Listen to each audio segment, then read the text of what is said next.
After the heroics of a top-4 finish in Champions League qualification, expectation and anticipation were flying high in the air above Goodison Park as the 2005-2006 season approached. Everton were back in Europe and back in business at the right end of the Premiership table. But boss David Moyes always counselled that sustaining the achievements and momentum into the new season could prove to be a difficult.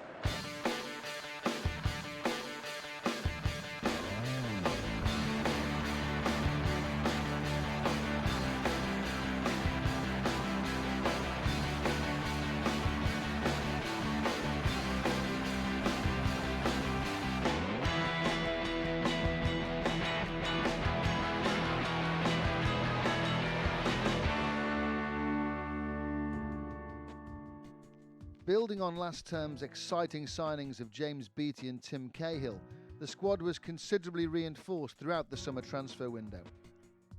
Promising young goalkeeper John Ruddy arrived from Cambridge United for £250,000 in June, as did long-term target Simon Davis from Spurs for £3.5 million.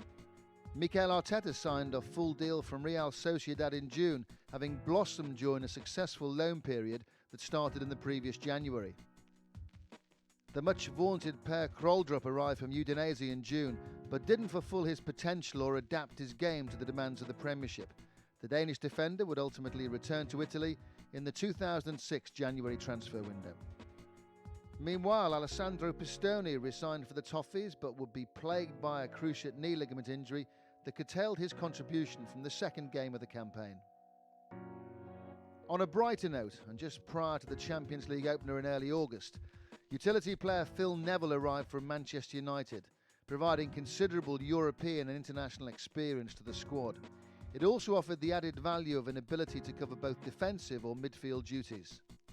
Round the place he's been excellent, and he's become a little bit Mr. Versatile for us. We've needed him to play, we wanted him to come here and help us as a holding midfield player.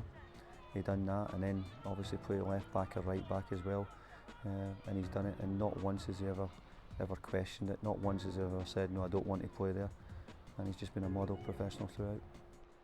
As the summer transfer window deadline approached, David Moyes again delved into the European market. A flurry of late activity saw him sign up 3 high-quality players, all at potentially bargain basement prices. Defender Matteo Ferrari arrived from Roma on loan, while 2004 Champions League winner and Portuguese international left-back Nuno Valente, he arrived from FC Porto, and flying Dutch winger Andy van der Meijden was drafted in from Inter Milan.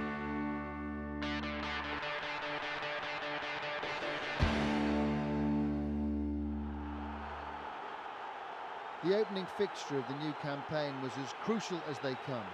No time for Everton's new-look midfield to feel their way into the season. It was straight into business with a Champions League qualifier. Yeah, I think it was a build-up to everything from the season before. The excitement, achieving that position in the league, and you couldn't get in at Goodison. It was tremendous, and the atmosphere was exactly what we expected when you walked down that tunnel. It was what everybody had told me about in the great nights here when Everton were regular in Europe. No luck for Everton in the draw. The Blues were matched against the Spanish dark horses of the tournament, Villarreal. The visitors arrived on Merseyside with a crop of high-quality South American stars, including Riquelme, Sorin, and ex-Manchester United striker Diego Forlan. I think when the draw came, people thought, Villa who? And by the end of the Champions League, everybody were nearly talking about them being in the final. So we played well in both the games, but the better team beat us. The moment the draw was made, Mikel Arteta said, this is really tough. We then started to look at videos of Villarreal. We went out to watch them a couple of times as well, and it was fairly obvious that they were a top team full of top quality players. Forward. It's a good shot on goal, and that is a fine finish from Figueroa, the former Birmingham City player, and he took that from nowhere. Everton need a goal. You don't need reminding, I know, but Beattie is a lone striker, don't forget. Everton will need to dig in deeper than ever. Arteta's ball in is a good one, and it's up. Great header from Tim Cahill.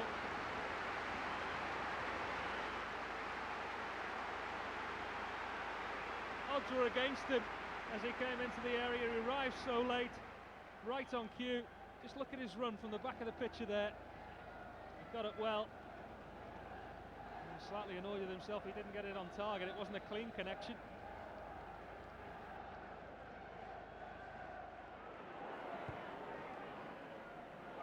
Level up towards Davison. Davison gets a good header on as well. He came an awful long way to meet that one. Saw him with the tackle. Arteta. All about him. Arteta. Beattie may get a second stab at it.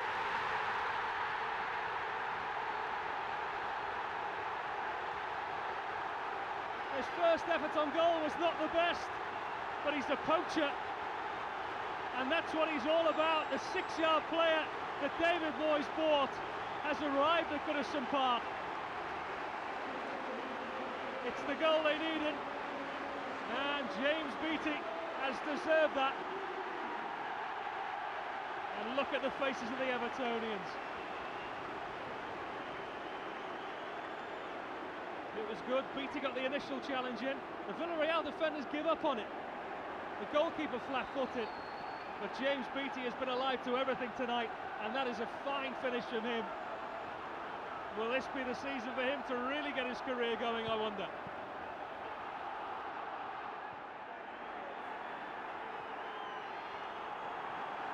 Fine ball.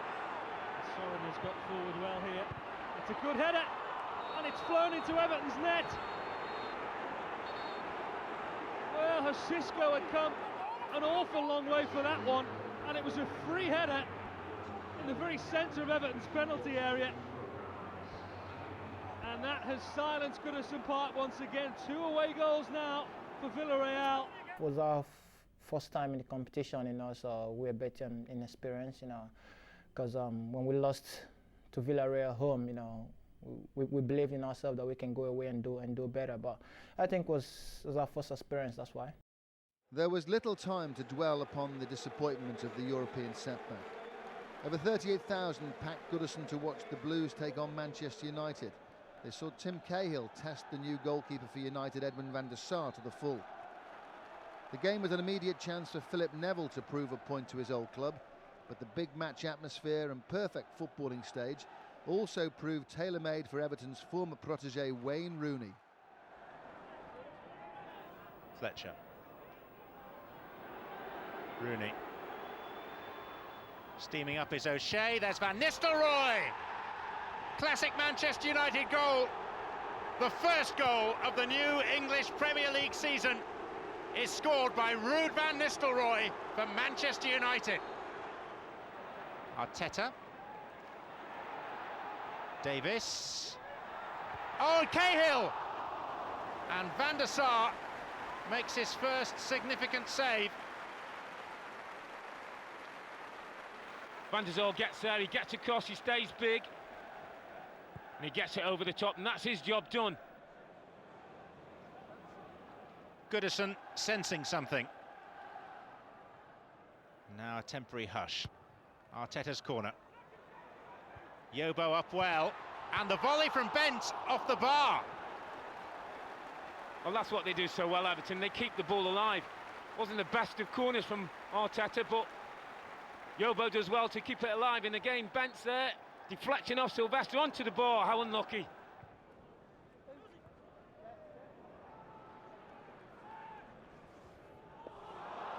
Mistake here though. Oh, it's a gift. 29 seconds played in the second half, and Wayne Rooney scores his first goal back at Goodison since leaving Everton. The only thing that didn't fall for me was the ball hitting the back of the net, and I remember the Man United game, Van der Sar pulling off 2 worldies in the first game. I remember Villarreal missing a couple of chances, and then games after that, I think I probably should have had 5 goals in probably 7 games. So any other season, that would have happened like it did the season before. Everton registered their first Premiership success of the season at the Reebok Stadium, a ground where few would succeed over the campaign overall. Last season's 2 encounters against UEFA Cup qualifiers Bolton had produced 10 goals, but this victory was a much more cautious affair.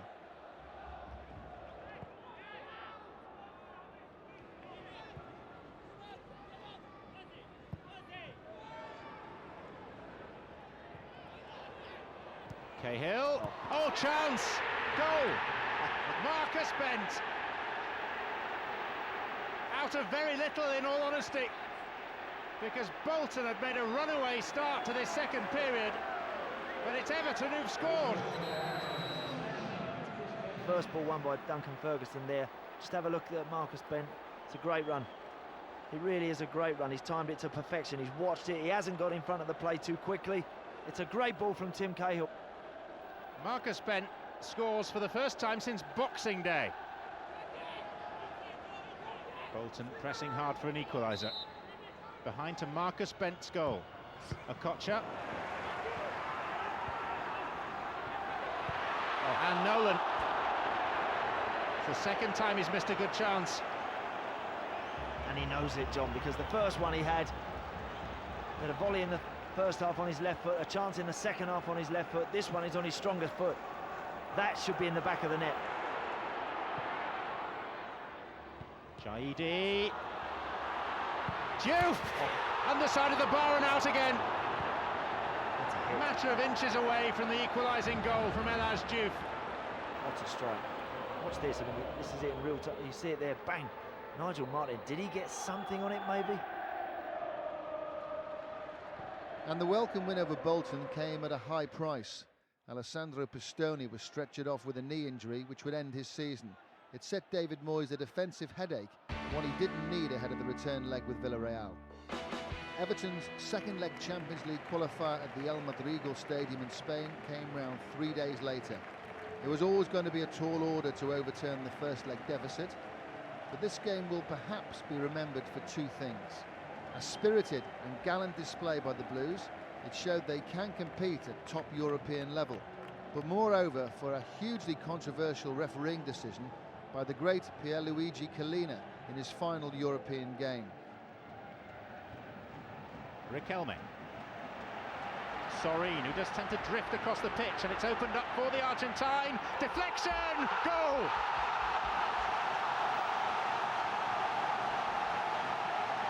Hugely unfortunate for Everton. Doesn't actually change too much, because 2 goals could still take them into extra time, but it's not what they wanted, particularly coming so soon after Cahill's failure to convert.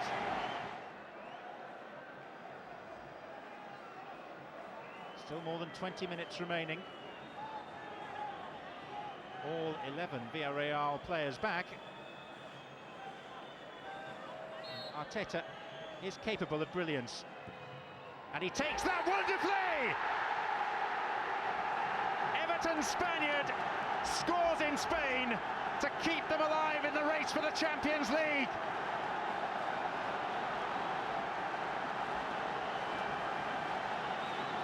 Now we've a game on our hands. You're telling me that is just brilliant from Arteta, absolutely fantastic. And I don't think the goalkeeper can do anything about it, because he set his wall up to guard that post. He's got to protect the far post, and Arteta's just executed that to perfection. Barbosa can do absolutely nothing to get across. That's just a fantastic strike. And now Everton will believe. And now Villarreal nerves will just begin to jangle.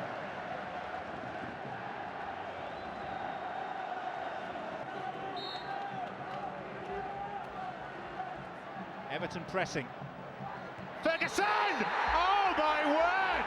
Oh, the referee though has picked out a foul. He's pointed at Marcus Bent, so I'm not sure it was Duncan Ferguson who's been penalised. Doesn't look like it. Whatever was going on off the ball. Well, it was almost delayed reaction, because the referee blew his whistle and pointed towards the halfway line, and then seemed to have second thoughts. I mean, does Marcus Bent have hold of his man? That's the only thing I can see or think of. Duncan Ferguson's come onto it perfectly. He's done nothing wrong.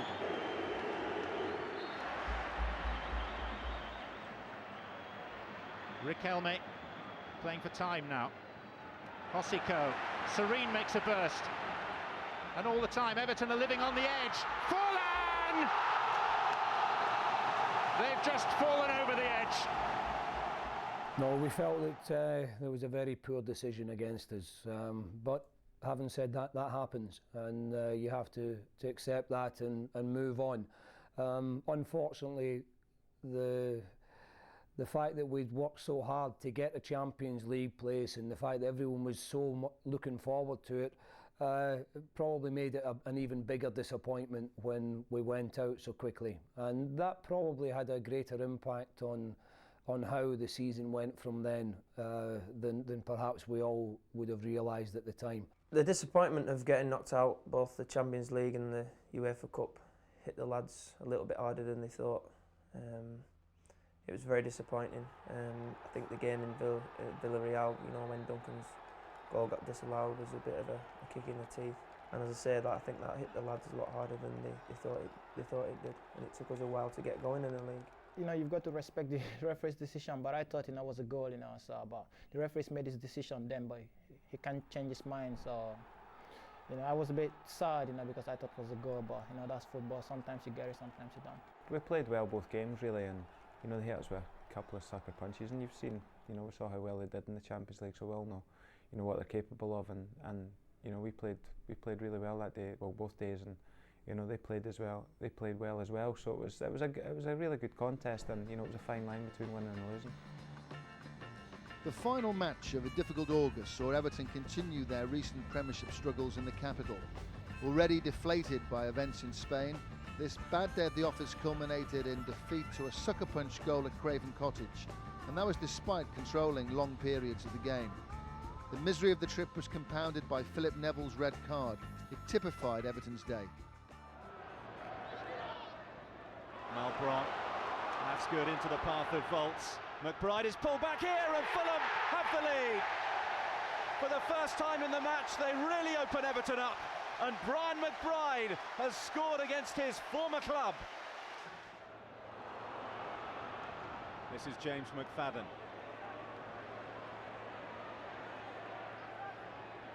Support comes in the form of Philip Neville.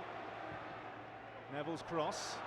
Cahill rose, so did Ferguson, and turned away by Warner. It's the first one he's had to attack. It's a great header, great reaction from Tony Warner. Wasn't far away from him, that helped him. And now here comes Luis Boamorte to kill it off for Fulham! Inches wide from the Fulham captain.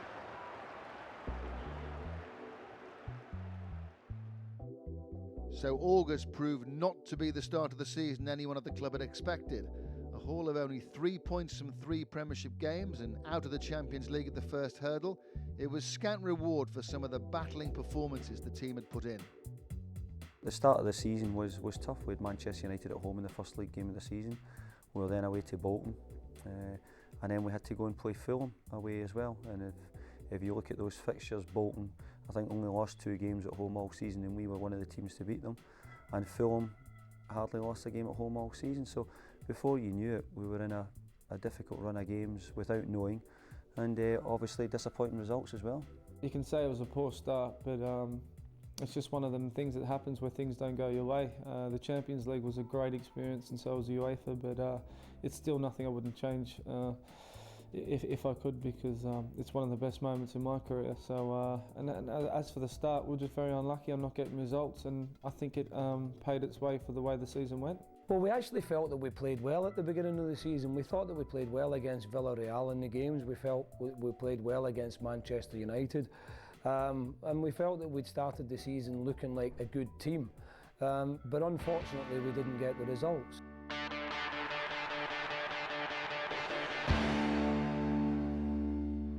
Everton entertained Alan Perrin's struggling Portsmouth in their first match in September, the first home game for a month after the disruption caused by the international call-ups.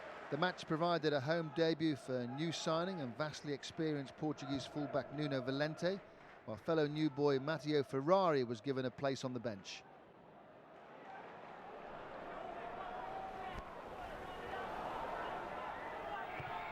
Arteta! Lovely little touch from Ashdown.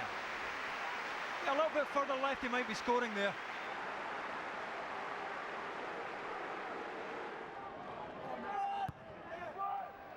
There's Ferguson! Oh, right under the crossbar. It's now David Weir. hoping at best for a corner kick that didn't come. It's a great tackle from Hughes.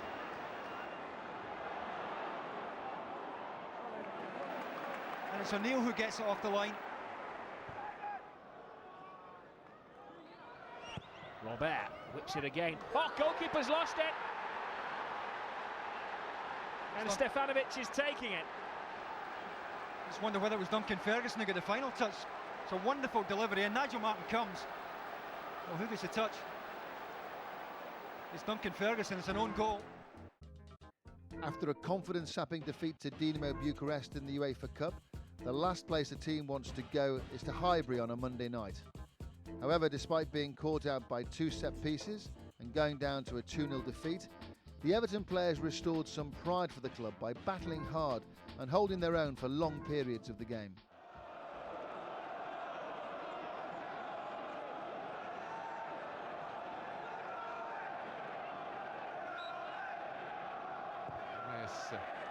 Picks it up, and Arsenal score from the free kick. Sol Campbell announces his return to the Premiership.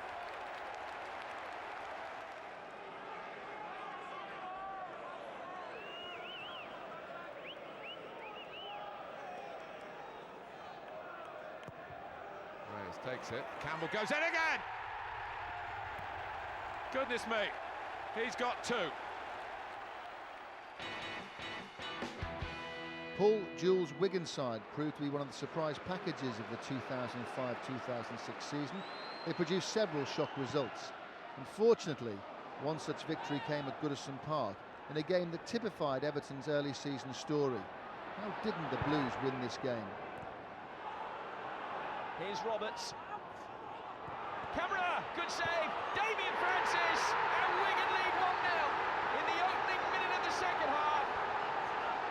Everton's nightmare season goes from bad to worse.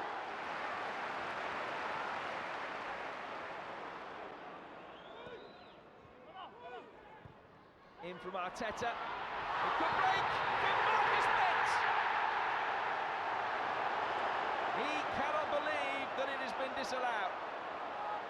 Is it the foul there on the back of the Wigan defender? Does he lean onto him there? Maybe that's what the referee's giving it for. It's a good finish. Francis going for the same ball in the Wigan midfield. That's a rarity and lack of understanding from Wigan players. And now Baines. The ball came back to McFadden off him. Marcus Bent! And Filan's got a hand to it. What a save! A frustrating September finished with a moral, if hollow, victory at Goodison over Dinamo Bucharest. 5-1 down after the first leg, the team was looking to prove a point and lay the ghost of the disastrous first leg performance. Ferrari. Ferguson. McFadden. Arteta. 4 available for him inside the penalty area. Ferguson, header, goal! Tim Cahill. Now is that the launching pad? Goodison believes it is.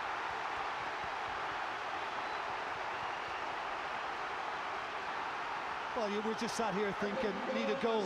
Everton, Goodison Park, just begun a little bit quiet, and this is brilliant. I think Gregorius should have been tighter to begin with.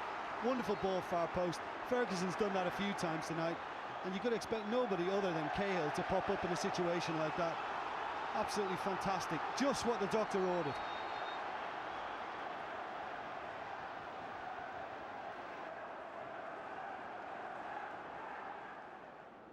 A final bitter pill from the UEFA Cup experience, the loss of the influential Mikel Arteta.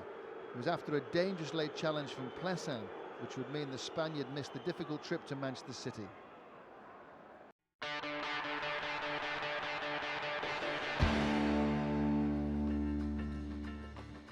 October started with Everton at the foot of the Premiership and worryingly with 2 very difficult away games in succession. The first was a Sunday morning kick-off against a rejuvenated Manchester City. They were firing on all cylinders in the early part of the season under Stuart Pearce. The flick on by Bent, chance here. Whistle's gone, it won't count from Cahill, offside. Here we can see the ball put in by Valenti. As at that moment there's no one offside, but on that first flick you just see half a yard. That's Cahill at his best. Mills for Manchester City, going for it! Oh, and going for it in real style! Fantastic goal!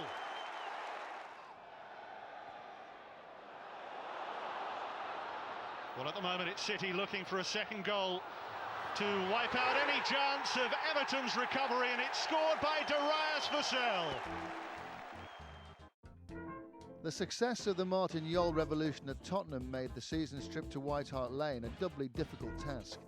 This added to the unpalatable statistic that Everton had won just one game in their previous 20 visits to London, made for little optimism ahead of Simon Davis's return to his former club.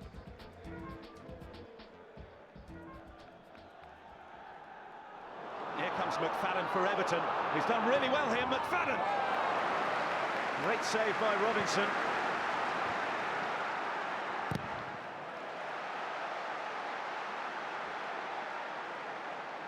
I tell you what, that is great play by McFadden there. He's positive, always wants to get onto his left foot. He just nicks the ball off of here for Jenas. Dawson comes in, watch this for a bit of skill through his legs. He goes for power.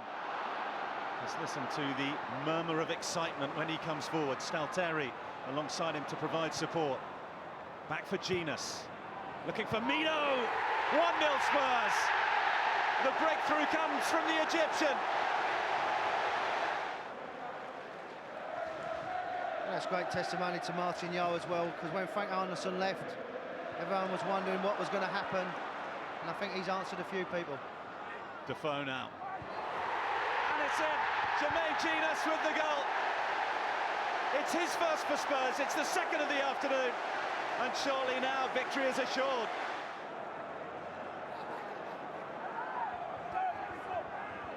Well, with Ferguson on the field, as always, a slightly different proposition from corners, and it's Ferguson tipped over. What a tremendous save by Robinson. The big man should score. He gets himself in a great opportunity just underneath the ball. That's what gives Robinson the opportunity to get a big hand on it. Jose Mourinho's multi-million-pound Premiership champions Chelsea arrived at Goodison with maximum points from 9 games and oozing with confidence. However, they were to leave with only a share of the spoils. Arteta towards the danger zone now. Need to profit from these set pieces. Arteta with a deeper delivery this time, and the header by Weir clawed away. That's what Everton are looking for, Paul. That's exactly it. Good delivery in again, and David Weir rose well. Good power in the header. What kind of cross can Hibbert get in? Not a bad looking one. Check again, it looks to punch. Nuno Valente look to pick it up. Chelsea will now look for the break. But Wright Phillips just turned into trouble. It's the battling Cahill who goes down right on the edge of the box here. Well, and the referee has given a penalty kick, I think, here. Yeah, it certainly looked like it to me. Beattie against Cech. 1-0 Everton. Fantastic penalty from James Beattie, and the form book is ripped up just for the moment here. It's a great penalty. Very difficult to know how much pressure must have been on his shoulders running up to that ball. And the long scoring drought of Everton is broken. And the referee, Mark Clattenburg, got in the way, but it fell for Lampard! Oh, and he's finished it! They're level again, right after the break. The third round of the Carling Cup brought some respite from the strains of the Premiership, but Everton again received a tough draw. Steve McLaren's Middlesbrough were to prove an exceptional cup side throughout the entire season. The closely contested tie was to also give the home fans their first glimpse of the Flying Dutchman, Andy van der Meijden. Middlesbrough now moving forward. Here's Viduka. Hasselbank times his run nicely. Got the better of Yobo. Hasselbank gives Middlesbrough the lead at Goodison Park. Jimmy Floyd Hasselbank breaks the deadlock. Viduka made it Nothing Nigel Martin could do to stop it, and Jimmy Floyd Hasselbank gives them the lead. Everton find a way back in here. Appeals for handball. And Everton will have a free kick. James Morrison protests his case. Now, can Mikel Arteta make Middlesbrough pay? Dead ball specialist for the Toffees, of course. Can he find one out the top drawer tonight? It's going to be Arteta. Off the bar! How close can you come? And Mikel Arteta's case, sadly, not close enough. The final match of October saw a trip to Steve Bruce's struggling Birmingham City. This was a must-win game for Everton if they were to finally ignite their season and pull away from the relegation dogfight that was already on the cards for a cluster of clubs.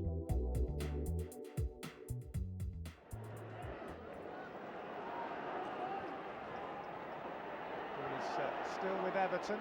Van der Meijden out to the opposite flank.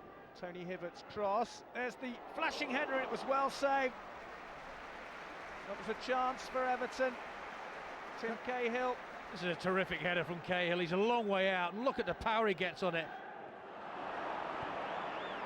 And Van der Meijden looking to use his pace, so he's got past Kilkenny with ease. He finds Davis. Davis lines up a shot. It's a good one. It's in. Simon Davis has put bottom of the table Everton in front with a terrific goal. Well, it's a strike from a long way out, and Mike Taylor, I think when we see this again, won't be happy. But Van der Meijden, again we see his ability. And look at the space Davis has got to hit this. Bounces, and should Taylor have done better? I think he should. Damian Johnson for Birmingham.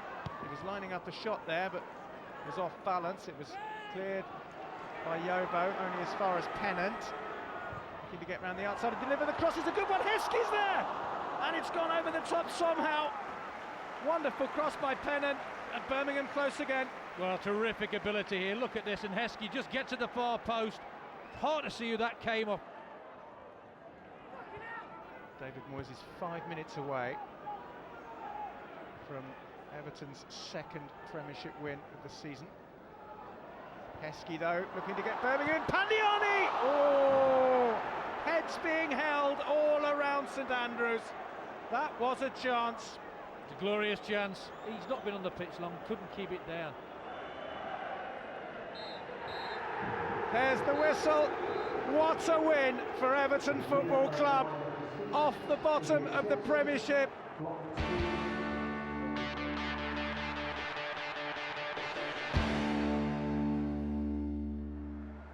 November started with another home encounter with Middlesbrough and a chance for David Moyes' side to relieve some pressure and secure the all-important first home Premiership win. Here's a good ball in. Goal! James Beattie! And Everton lead here with 14 minutes played in this game, and James Beattie gets his third goal of the season. It's a wonderful ball whipped in. James Beattie with the touch, and Mark Schwarzer absolutely no chance. Quality pace on the ball. Beattie away from Ekiog. It's in the end of the back of the net. And really, from Steve McLaren's point of view, when you've got three centre backs, that shouldn't be happening.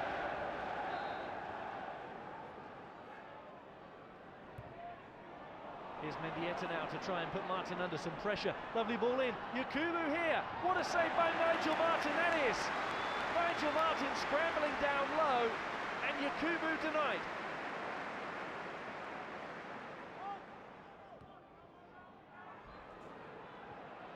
Arteta. Good ball in from Hibbert. Beattie with a glancing header. And just over the crossbar of Mark Schwartz's goal. And James Beattie almost had a second.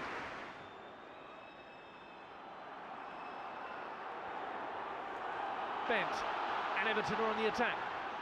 Bent surging upfield, so to McFadden, who's in support on the overlap. Here is McFadden, looking for Beattie! Oh! Denied only by the goal frame. That was a wonderful move from Everton there. He wasn't offside, clearly a yard or so onside. Gets good power in it, James Beattie, but can't keep it down. Hits the crossbar. James Beattie's improving form and his important winner sent the Everton fans home happy and at last started to indicate what a quality striker the club had on its books. Everton's steady improvement was sharply curtailed with a heavy defeat at the hands of West Bromwich Albion.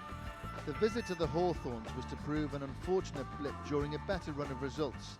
The Blues met the Baggies on just one of those days.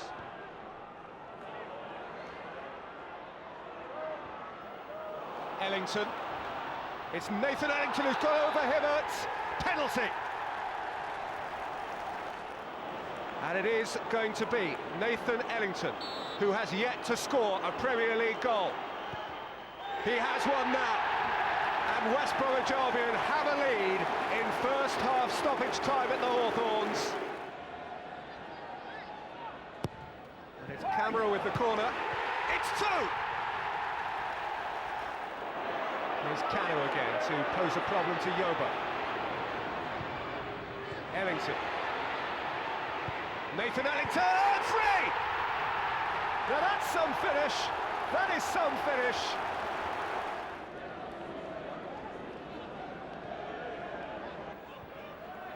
All the more reason to celebrate. And now for Earnshaw perhaps to ice the cake. He does just that. It's four. It's four.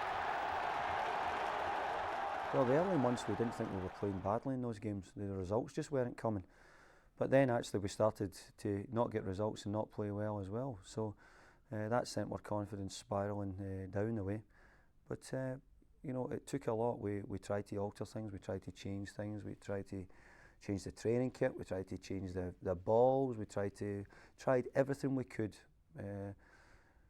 But the small things, not the big things, because if it was the big things we needed changing, then we'd have been doing it wrong all the time. But we tried to see if we could alter it.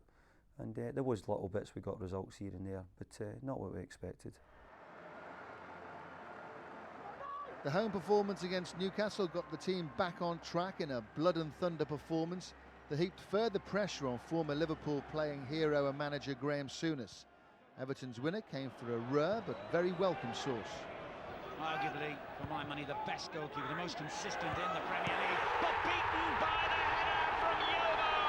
What a start to the second half for Everton. That's a powerful header. This time Ramis doesn't really jump. Watch him, he's just trying to deny Yobo. Doesn't get off the floor. That's a good, powerful header. Emre. Well, that's loose. That could be costly. Surely will be. Oh, what an opportunity to clinch the points. BT has missed an absolute sitter. He's onside, he holds his run well. I think we take a touch out. I think we just settle that ball down.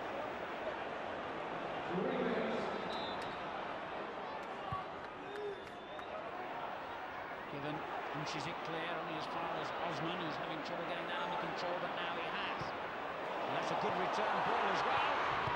Measured shot, Cahill is there, and still, Gibbon, miraculous. Done everything right, Tim Cahill there as well. He was the one player on the move when this shot comes in from McFadden. Watch him. He's alive, he's a yard in front of Boomsong. He has another chance to just clip it over Shea Gibbon, but he can't quite do it. That was a brilliant goal, you know, it was a gift, but you know, the team performance was more important, but I was happy, you know, to get on there. And the score sheet, you know, and that was a winning goal, so I was delighted with it.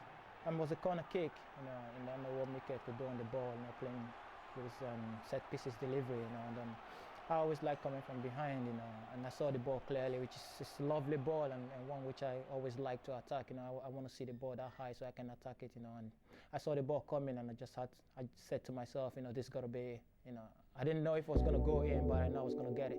The Premiership table still didn't look good from an Everton perspective, but at least there were signs the team were nudging towards the right direction.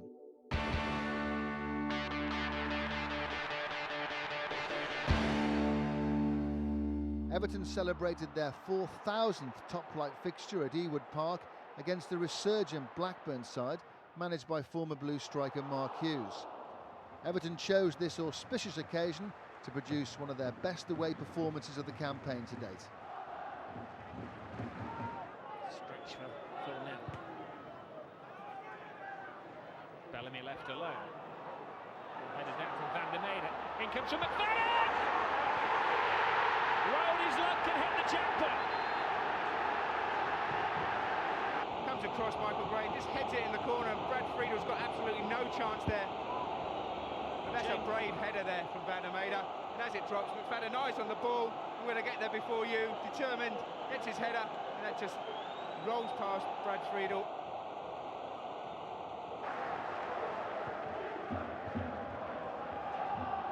Well, here is Beattie, steals the ball. Oh, that was handball. That was handball. Referee didn't see it and went for the assistance of his official. Now he has to decide whether it was intentional or not. Well, I think Andy Todd's in big trouble here. Robbie's last man, and he could be off here. Inevitable, according to the letter of the law. Tough on Todd and tough on Blackburn. But those are the rules of the game, we all know it.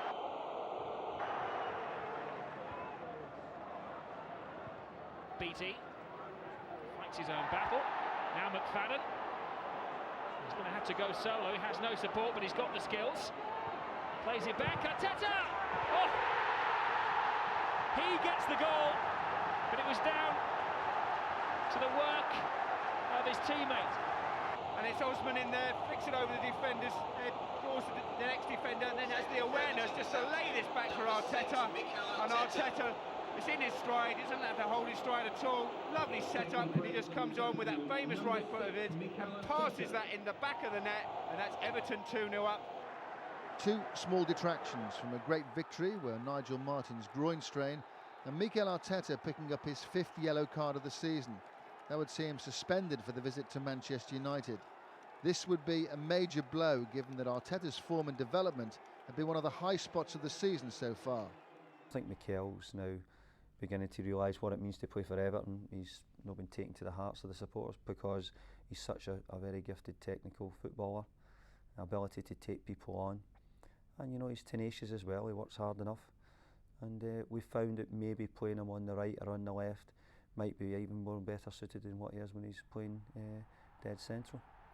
When you are working and trying hard to do the things properly, even in the bad moments, and the people after realize how you've done and say thank you, and they really appreciate what you've done, it's always really nice because I'm here to work. And when you've got something more than work, when you've got this feeling, you even more feel even more happier and better.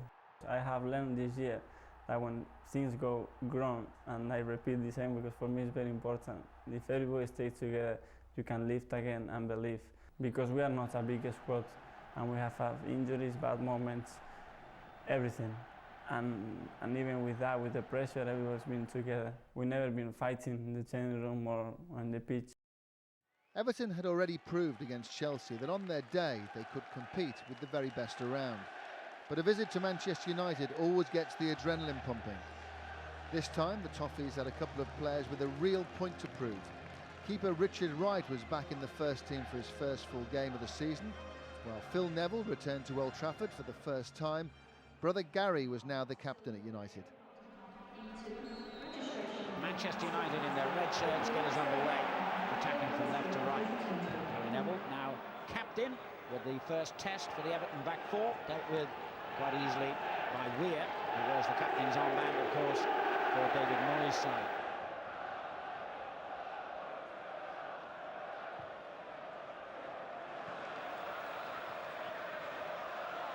Phil Ban keeps the pressure on Sylvestre. And Van der Sar rather dangerously let it run right across his goal, and Beattie could punish him here. Real chance. And then McFadden failed to control the loose ball, but that was sloppy goalkeeping. Scholes. What a good ball. Giggs. Great ball. Sahar. Park. They all missed it. Smith didn't. Good save. Well, amazingly, we've only had 6.5 minutes, and we could have had goals at either end already. Well, if it carries on like this, I don't think we're in for a 0-0 draw today. Famous last words. You just get the sense that Everton think it's a good time to play Manchester United. Kilban.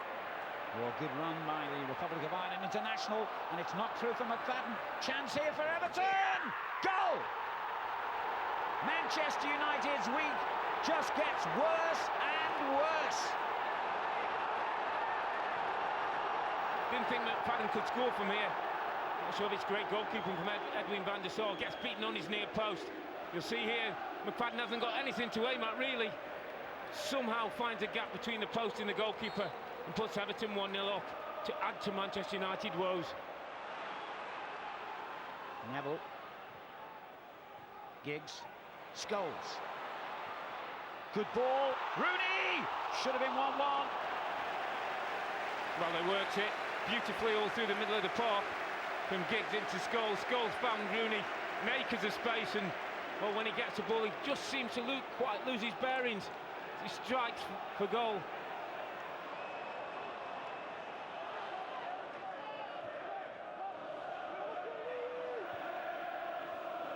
Scholes. Richardson making ground, so too was Giggs. It was a glorious ball and a glorious finish. Didn't take him long, did it?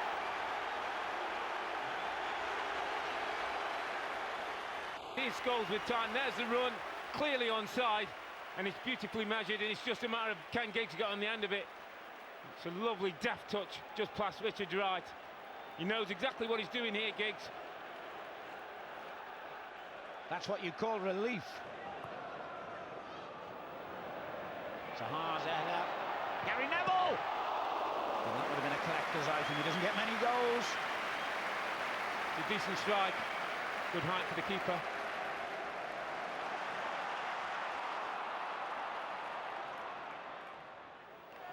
Zaha, Giggs. Lovely ball, Rooney! Is he ever going to score today? Now, forward to Rooney. Park. Here he goes again, Rooney. Unselfishly laid it in. And a good save by Richard Wright to deny Ryan Giggs a second goal. Down to his left-hand side, and it's on Giggs' right foot. He gets a good contact, and the keeper goes down and gets a good hand to it. Giggs with the corner. Ronaldo almost got an instant touch on the ball. Scholes did, wasn't foul though. Davis for Everton. Players left and right. It's a useful enough ball, and they're on the back foot here, United. What a good save by Van der Sar from McFadden. I think he beats Van der Sar. He gets free, steadies himself. You just see it's a height that goalkeepers like to make saves at.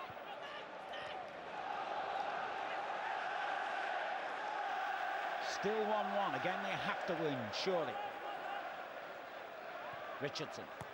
Oh, good ball. Giggs to Rooney. Is this his moment?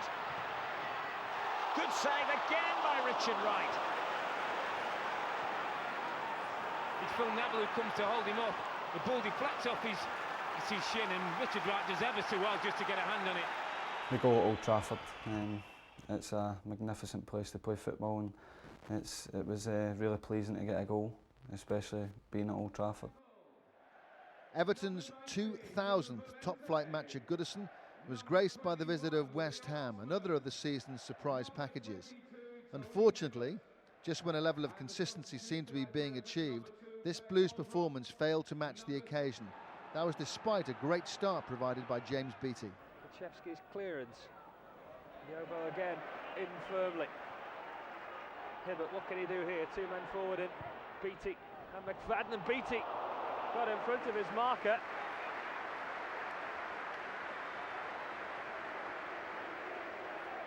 Good old ball in from Tony Hibbert too. I just wonder here if Beattie would have felt he could have done better. It was a fierce ball whipped in again. There's a lot of zip on that surface, and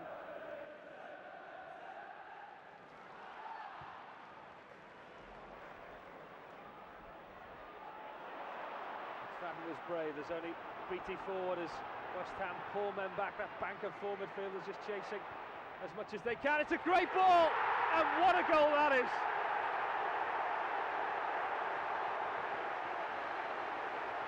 It looked as though West Ham would have it covered, but all of a sudden the ball fizzed in early again, and it was a true touch from James Beattie. And it's a hell of a striker's finish. Just got in between Ferdinand and Collins for a second, and that is a brilliant finish from James Beattie. Everton 1, West Ham United 0.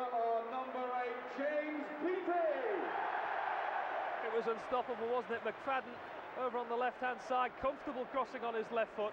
Left-footed finish too from Beattie.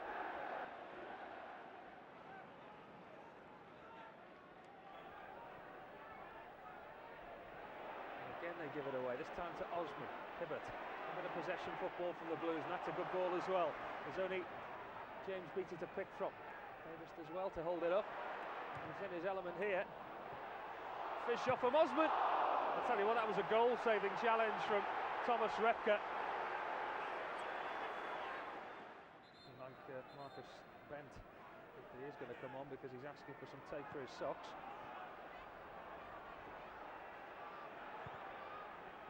Another ball fizzed in, and it's gone into the goal, and it's from David Weir.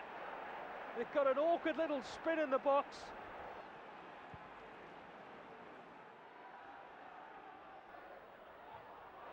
Oh, Weir has messed up badly there. Harewood has Zamora to pick from in the middle if he can find him. Zamora ran out of space.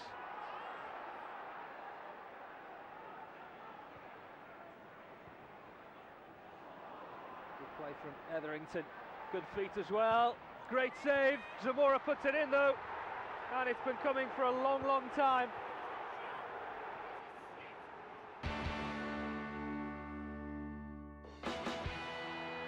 As the office party season approached, the return fixture with Bolton Wanderers left Everton feeling worse for wear. Despite dominating for long periods, the Blues conceded 3 times in the final quarter of an hour to complete an embarrassing result and a hangover that lasted all through Christmas. It's nasty, it's niggly, and it remains 0-0. Kevin Davis again involved, off the ball this time on Yobo. Gladys Street end, furious, looping header!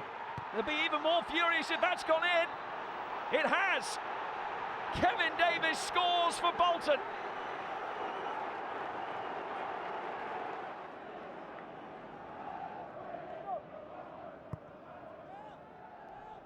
Launched in by Phil Neville, the flick on is dangerous! Everton finally get themselves back on level terms, and the referee's assistant rules it out. McFadden cannot believe it. David Weir up early, gets a glance, and it's the right call. Good decision from the assistant on the near side. McFadden had gone a yard early.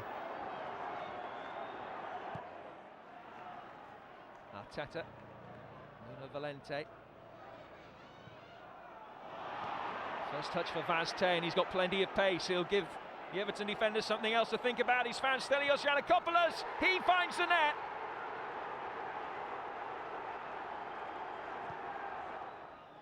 They look well set for their second inside the space of 18 months, particularly now as they have a penalty.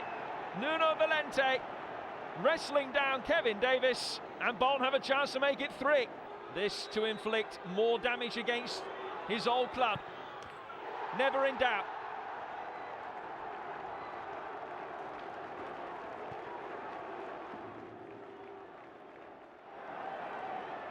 Giannakopoulos, oh, he's committed Joseph Yobo. It's 4.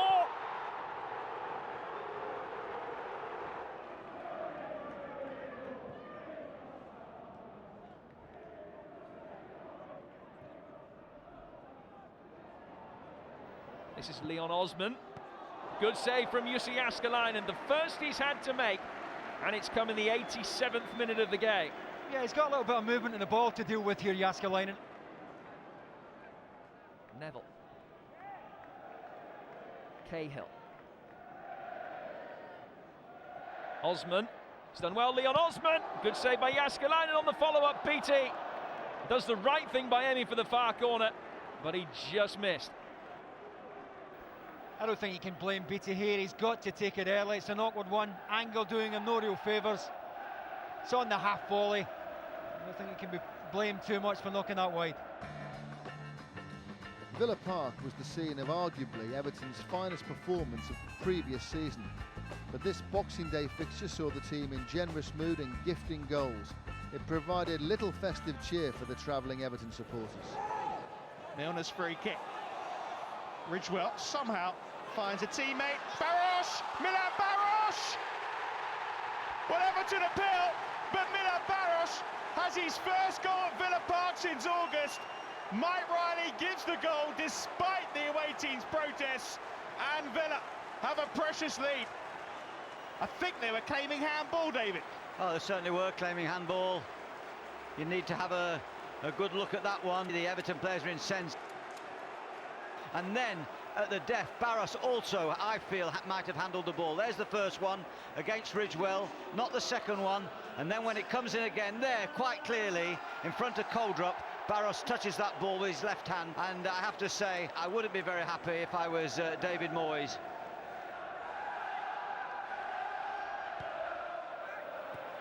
It's a second goal for Aston Villa.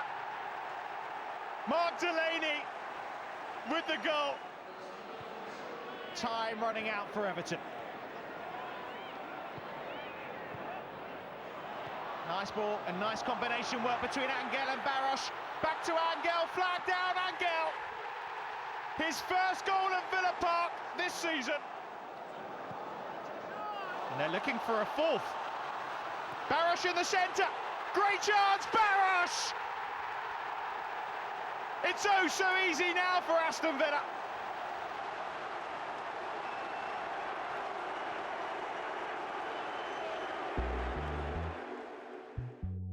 Two days later, David Moyes had a massive job to lift the Christmas spirits of the players before the first of the Merseyside derbies. But when things aren't running for you, they're really not running for you. Over 40,000 watched Liverpool's more clinical finishing grab the points, while a frustrated Everton were reduced to 9 men and left rueing a disallowed goal.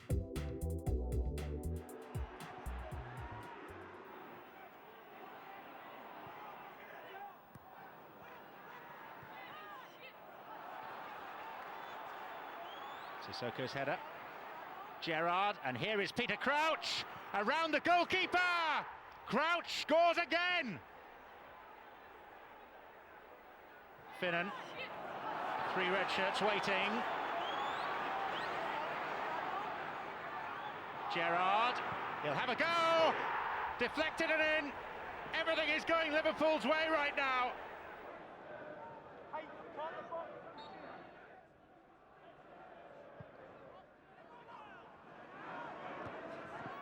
Up went Cahill.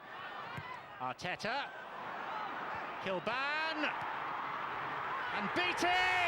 And Liverpool have conceded a goal at last.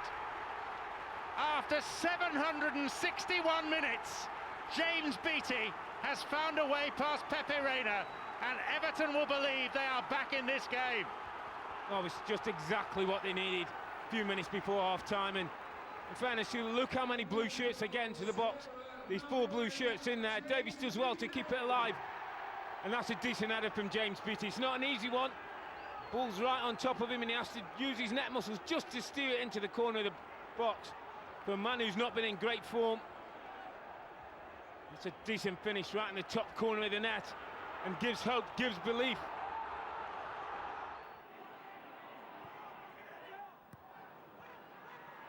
Everton have had some joy. Ground with Cisse. And Cisse past an ineffective challenge and scores. After taking 1 point from 15, relegation worries were again starting to surface in the press and among the doom-mongers on the terraces. A win against bottom club Sunderland and to finish the year on a high was an absolute must for both morale and management. But the Blues left it late, very late. Lawrence. Letalik! Great save by Nigel Martin. Full stretch, the former England goalkeeper. Well, Anthony Letalic's wheeling away, Kevin. He feels he scored. It's a tremendous cross.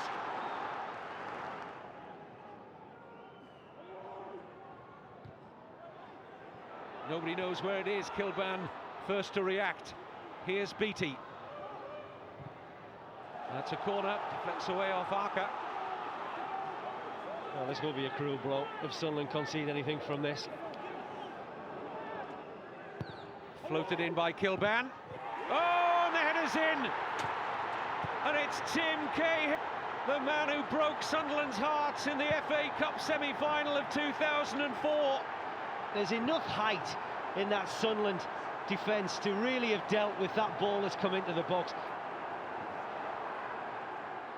The result against Sunderland was one where it could have given Sunderland a chance to win at home.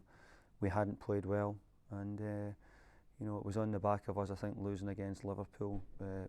So that result was vital for us, and to get those 3 points, especially in the 93rd minute, I think gave us all a little bit of a boost. Wasn't a great performance by any manner of means, but Kid would come off a bad run and we're under a lot of pressure, and Tim nicked a goal in the last minute, and you know, that might have been the turning point really. I think the key game for the turnaround was Sunderland, the new year. Getting that late goal in the 93rd minute meant a lot to my season and also to ours, because I think that was the decisive point where we had to kick on there, because if we didn't get a result there, we would have been scrapping it with the teams down the bottom.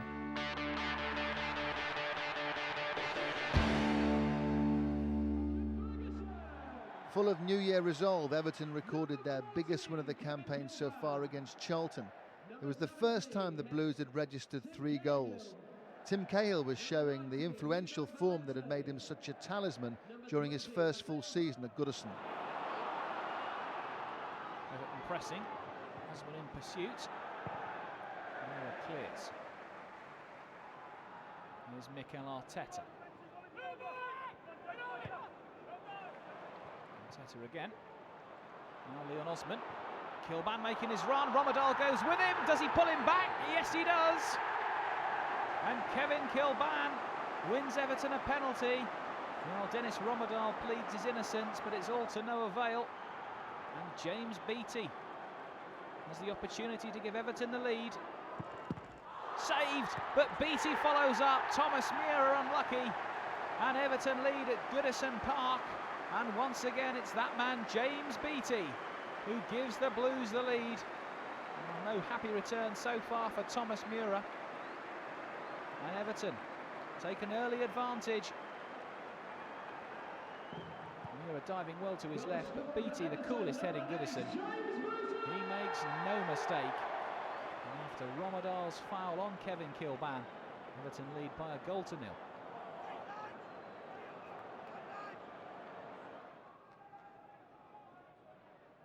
Cahill moving forward to join this defensive effort as Charlton aim to get back in this one.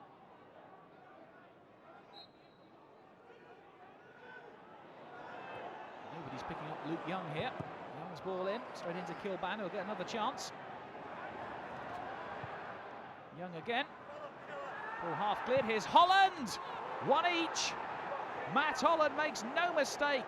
A crisp volley from the edge of the box from the former Ipswich man. And Charlton pull level. But to Arteta. Arteta stepping on the gas. Everton pushing forward, looking to reinstate their lead. It's going to come for Kilban! Oh, he's not scored in a blue shirt for far too long, Kevin Kilban, but you couldn't come closer than that.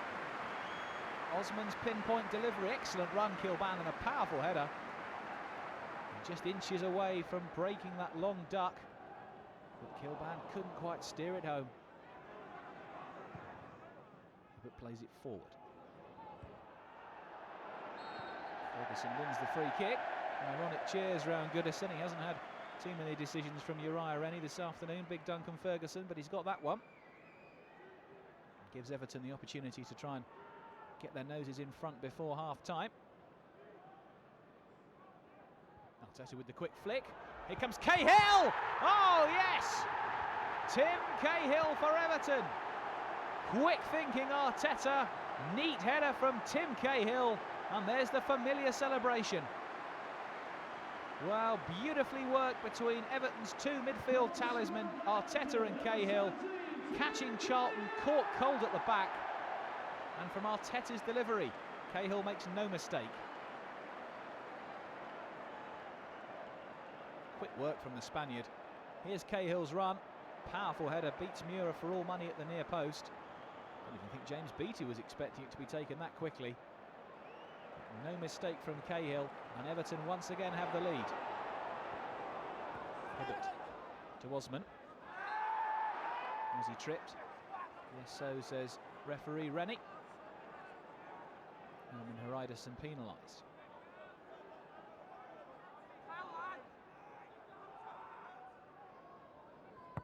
Teta delivers. Cahill! He's done it again! Tim Cahill makes no mistake for his second of the afternoon, and Everton are well away, it seems now. Tim Cahill's neat header from another pinpoint Mikel Arteta delivery, whipped in with pace and precision. Mura once again no chance, and Everton lead by 3-1. Once again Cahill getting an excellent spring, and Matt Holland disgusted with his teammates. Nothing they can do though. Delight for those men.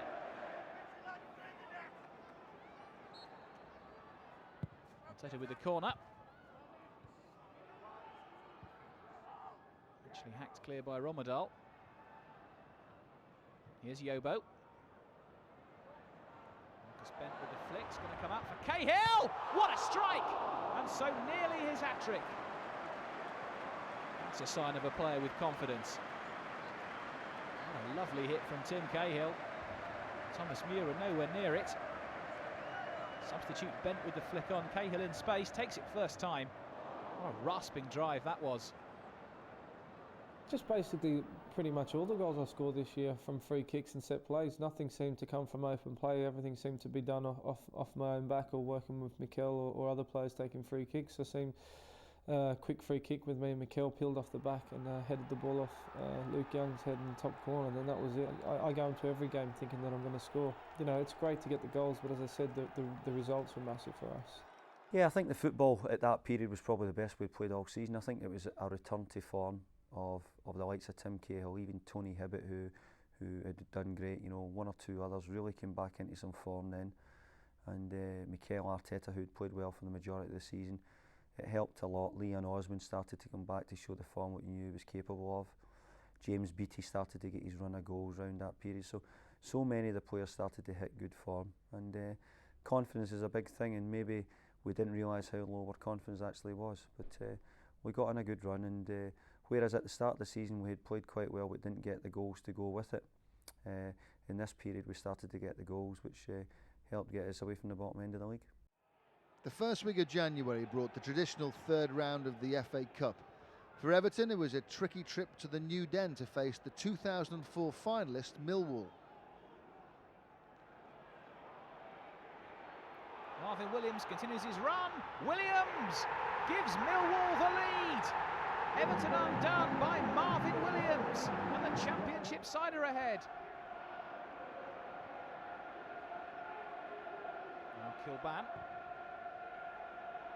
Osman arriving, good save, Osman the second time, and Leon Osman equalises for Everton 10 minutes from time. Osman has salvaged this one for Everton. The substitute nipping in at the far post gives Everton parity in London. Kilban's ball in, Osman denied, but at the second time of asking, makes no mistake, and Everton are on level terms at the Den. Leon Osman. Back in the Premiership the following Saturday, the Toffees faced a crucial away day at Fratton Park. Portsmouth had re-employed Harry Redknapp in the role of Harry Houdini to untangle their failing season, but it was Everton who escaped with all 3 points. Luar, good interplay again between the two Portsmouth strikers, and Martin with a sharp save at his near post to concede the first corner. Yeah, good link-up play with the two strikers there. Resulted in that powerful shot with Luar.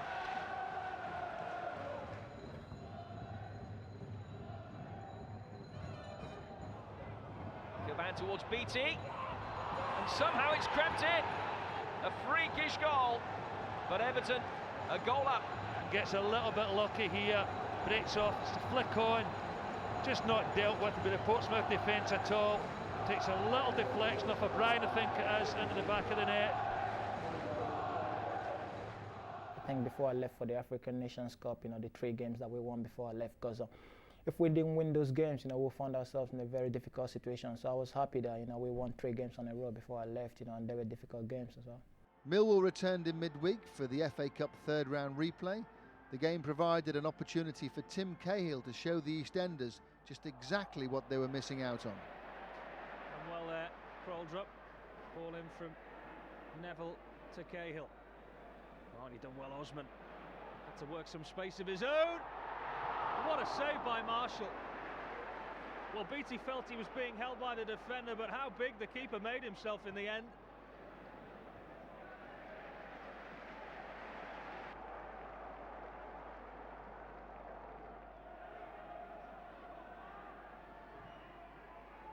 Corner, back post the target, done with the ball back in.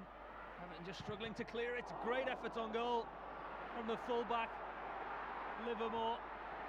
Good challenge, and Everton could be on the counter here with Kilban. The clearest sight of a counter they've had all game. Leon Osman, 5 and 6 defenders around him. Osman against the keeper. Well, is it going to be one of those nights? He should have buried it, Kevin Kilban, and he knows it. It was an attack of such penetration from Osman. He literally had 5 or 6 defenders around him, got a shot away, and Kilban tried to pick his spot. When leaving the game to get to Walton Lane. Arteta's been quiet. Can he change that here? Good turn around his marker. Beattie. Kilban's the furthest man forward. Osman's at the back of the shop. James Beattie's ball in. Yes! And it's Cahill against his former club.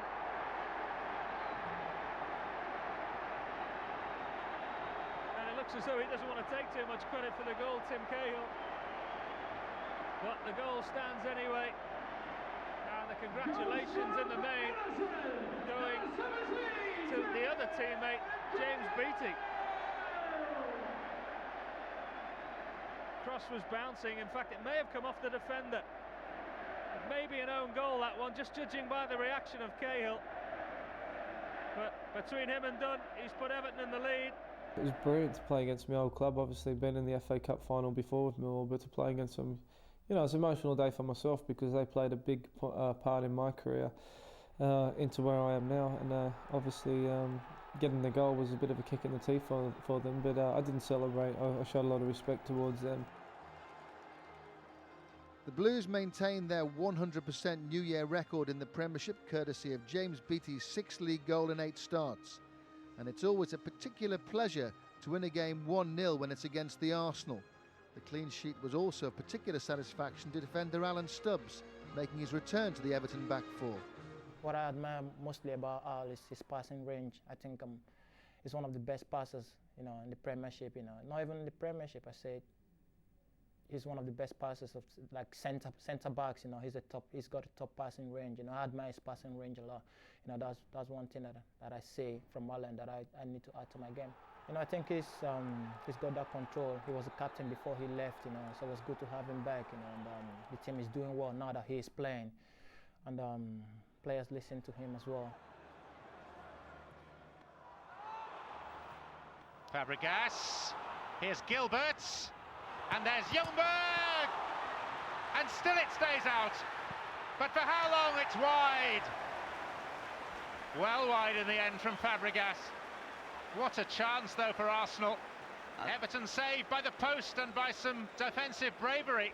What confidence that will give to Gilbert. A gorgeous ball tucked round the corner. Gilbert plays it perfectly for Ljungberg. Ljungberg might have done better, but then it was Reyes who was struggling to get onto that ball.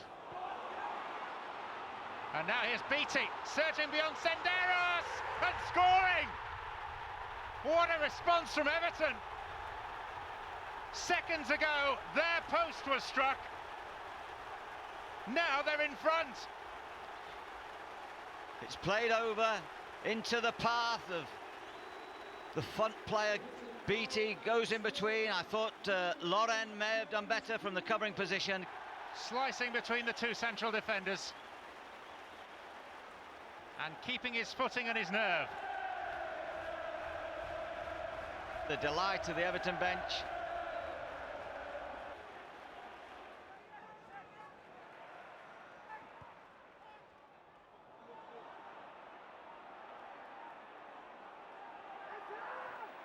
Oh, that's a dreadful ball. And a bad miss as well by James Beattie, who had time. What a chance, what a chance. Poor mistake, Fabregas didn't look up. And when the blind ball came once again, Arsenal square and very high up the field. Just look at this opportunity for Beattie. Osman. Beattie pulls away in the centre. And Sol Campbell ensures that he's not found. Senderos wasn't able to block the ball. Pressure now on the Arsenal goal. Arteta to take the corner. Oh, and it was met by Cahill. So good at doing that. He was Everton's top scorer last season from opportunities just like that.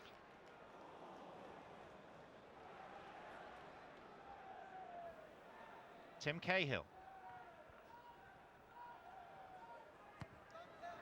Early ball in. Not cleared. There's Beattie. Deflected just wide of the post. Indecision at the heart of the Arsenal defence again. There you see Campbell didn't get a call probably from Loren. Loren playing in the slightly unusual position of left back. He did keep his goal tally going, you know, he got underway. And what's forgetting is he missed the opening 6 or 7 games of the season. He only played about 15 minutes of the Manchester United game, and after that was out for long periods. So maybe if he'd played those games, you know, his tally might have been more. And you know, he wanted more goals, we wanted more goals, but at least he's started to show his worth. And from our point of view, I think it's been a decent season for James. I suppose the Arsenal game was a real turning point for both myself and the club. It was a fantastic performance to beat Arsenal, and you know, it was a good goal, and that sort of set us rolling on that run of results that we had. And you know, everybody enjoys the football when it's going like that. So I suppose that was, you know, the start of it, and a real high for both myself, the lads, and everybody. The fourth round of the FA Cup threw up a tie against the champions and runaway Premiership leaders Chelsea. Having just beaten Arsenal, confidence in the home dressing room was high, despite a depleted squad of only 13 fit players. That was because of injury, suspensions, and the New Year African Cup of Nations call-up of Joseph Yobo. Nice turn from Kevin Kilban. Finds Ferguson. Can Valente find a decent cross? Not a bad one. It's Kilban's header. No, he's not scored for a very long time for Everton, Kevin Kilban, but got enough on that one. Must seem to hit him in the face as it bowled up off John Terry's shoulder.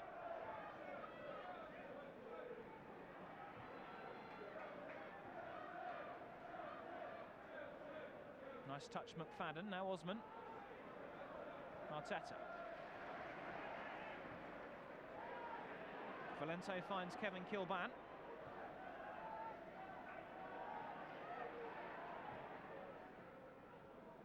Nice touch, Ferguson. Now then, McFadden has Duncan Ferguson available.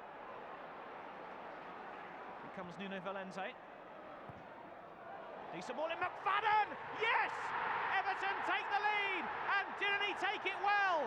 James McFadden is the hero at Goodison Park. It was Valente's ball in and McFadden's sweet header, and Everton take the lead against a Chelsea side who kept the ball well but haven't really cut through at the death. And it's Everton who break through. Nuno Valente's ball in, and James McFadden got clear of Asiel Del Horno. Ferguson with the layoff. Here's Nuno Valente's ball in, and McFadden arriving. Look at that thumping header. Carlo Cudicini barely moved, and Everton lead at Goodison Park. James McFadden with the goal. 36 minutes played. Is Everton 1, Chelsea 0.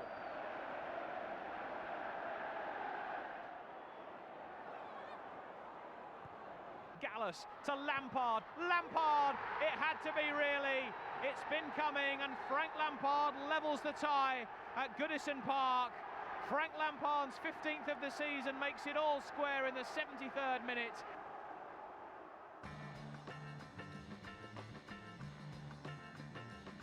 Everton completed January unscathed after their first Premiership visit to the JJB Stadium, but the meeting was far from without incident. The 1-1 scoreline was also reflected in red cards.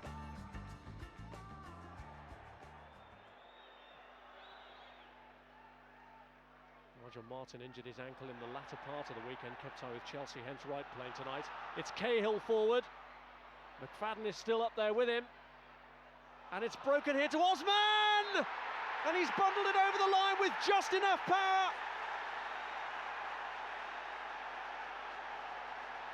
Well, it falls beautifully into the path of Osman here. A bit like the goal he scores at Portsmouth a couple of weeks ago, he just trundles over the line.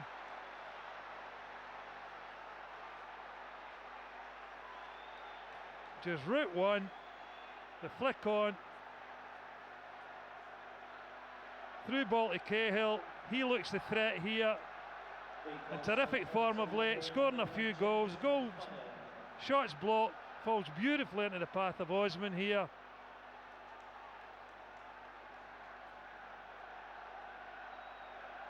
You know, you wonder there whether it's Osman that's knocked it in.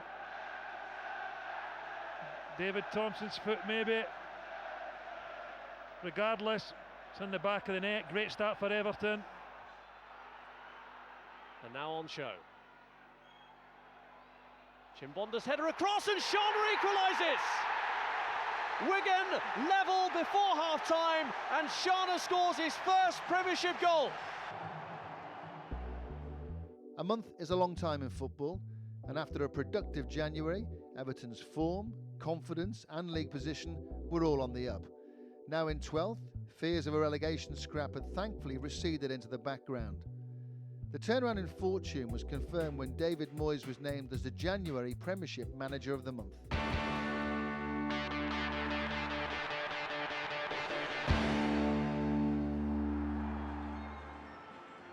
February began with the visit of the unpredictable Manchester City. It was a match that saw two of the youngest and most passionate and fiery managers in the Premiership go head-to-head. However, on the field, it was an old hand who sealed the points for Everton. Everton on the attack now, surging run forward, and Dunn is beaten here. What a chance this could be in the opening stages of this game! And Leon Osman clips the goal frame. Fantastic run from Osman. What a strike. Plenty of options from this corner for Arteta to try and pick out. Cahill is one of them, and it's in! Stabbed in on the near post, and David Weir is claiming it.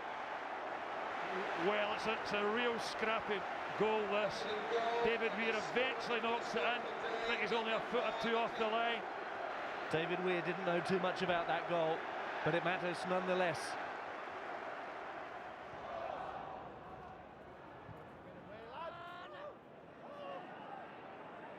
Sinclair, Sanji High on the overlap. Good ball from Sanji High, it's Vassell. And it's well wide of Richard Wright's goal.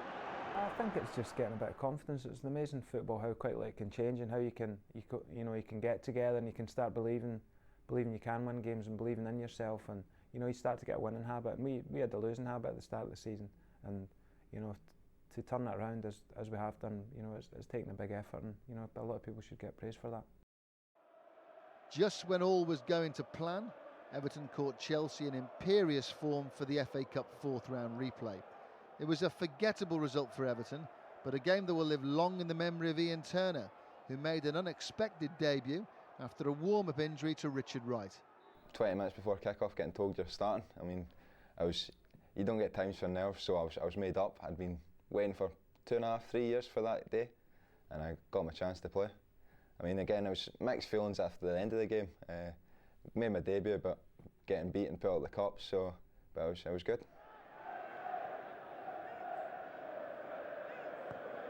Good Johnson, Crespo, brilliantly done! Ian Robben, what a goal! What a goal! That is why they are the champions!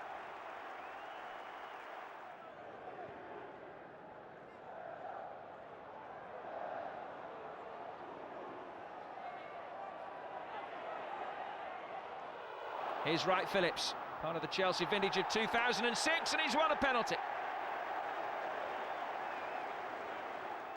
And Frank Lampard, who has scored in both games so far this season against Everton, against Ian Turner. Can the rookie goalkeeper make a name for himself?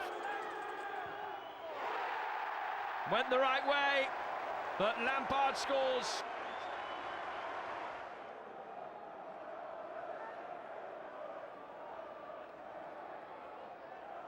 I'm still not convinced that Turner's happy with the position of his wall. Will it be Lampard? Will it be Robert? It is going to be an in-swinger from Frank Lampard! 3-0!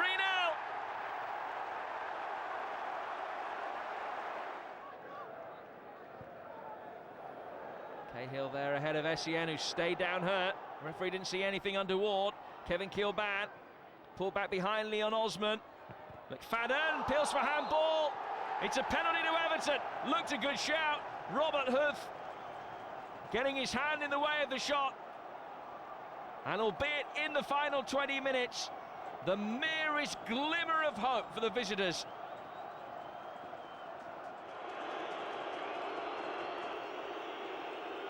A chance to beat Carlo Cudicini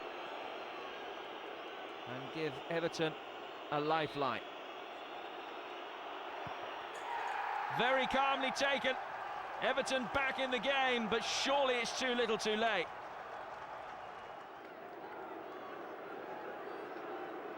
Robert Huth can hit them from here. There won't be too much subtlety if it is Huth. It will be brute force. What a goal! John Terry. However, Ian Turner's home debut against Blackburn would prove to be equally memorable, but for all the wrong reasons. The young Scot was controversially sent off, prompting yet another goalkeeping debut, this time for John Ruddy. It was an incident that really fired the home support into life, and the performance didn't disappoint. As for Neville. Beats his touch. McFadden lurking with intent. Friedel comes and loses it, and... oh! Dear me. Well, it's James McFadden, but he won't like anybody identifying a miss like that. Well, that'll be what happened next, won't it? Dear me, total confusion. Beattie causing it. Never let it bounce. Friedel's come a long way, and you just got to tease that into the net.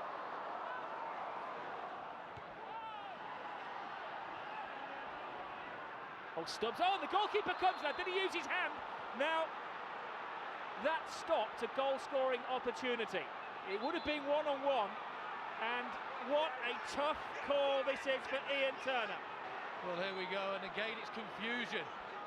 Not aware where the goalkeeper is. He's touched his hand, he's gone down. If the referee sticks to the letter of the law, Gary, he's got to go. I'll find it. I think that's very, very harsh.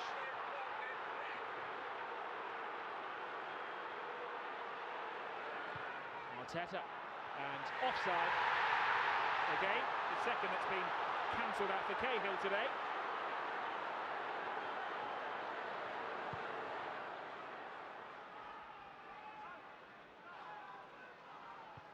Taken quickly, a beat is there! And against all odds, Everton take the lead! Well, Blackburn went totally to sleep there, didn't defend it at all. Fast asleep, not offside, times a run to perfection. That's a top-class header. Gets away, but where are the centre-halves?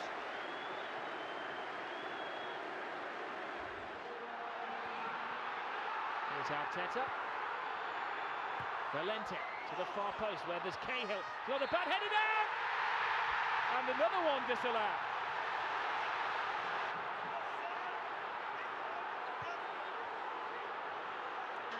And there is a shove in the back, a clear shove in the back.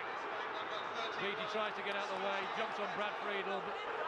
No, that was one which I think really, lifted the rafters from Goodison that day. The goalkeeper gets sent off in the opening 5 or so minutes. We're up against it really the whole game with 10 men, and we go on to get a result and win the game, which was terrific. And obviously those two young goalkeepers got their debut, both Ian Turner and John Ruddy. I'll not want to remember it for his sending off. John came on and done terrifically well. So it was a little bit epitomised where we were at that period and the way the players were working very hard for each other, and we needed it. It was a result which actually I think on that day put us above Blackburn Rovers on the table. That was a big day for us because obviously Ian Turner got sent off early, and unfortunately for him, and you know the team were up against it. Blackburn, a very, very good team, one of the top teams in the country, and we were up against it right from the start. But we stuck together, you know, and we worked really hard for each other, and you know that it was a big game for us, and it showed us what we're capable of. There's two things I could have done. I could have stayed in my box, or I could have just came and taken everyone out. Something I have to learn from. I was absolutely gutted to be sent off in my home debut, and all I can say is just as well the boys won. They played brilliant, and Big John came in, done a great job as well, so made up they won. Took a bit of pressure off us. Everton went down to their first Premiership defeat of 2006 at a blustery and freezing St James's Park. Sander Westerveld was drafted in as an emergency cover goalkeeper, but could do little about Nilberto Solano's second half brace. It's Weir up! Off the line by Emre this time. Yobo.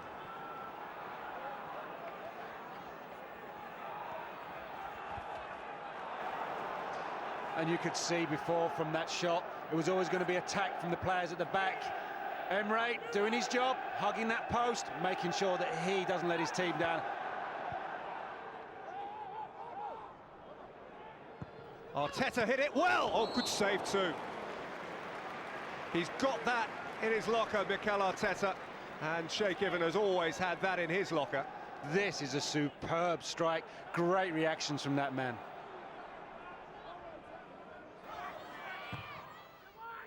Arteta's outswinger, Weir's headed off the line again by Emre. And that was some clearance. That was not a case of the header hitting him on the line. He had to move to that. Fabulous reflexes from the Turk.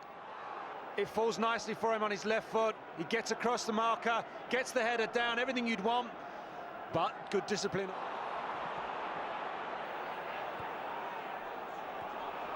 And Zogbia penetrating the box with great pace. Charles Zogbia, goal! Novi Solano for Newcastle. Babayaro. And Zogbia. Emre. And Zogbia. Boya. Solano, this is lovely from Newcastle. Solano, oh, it's brilliant!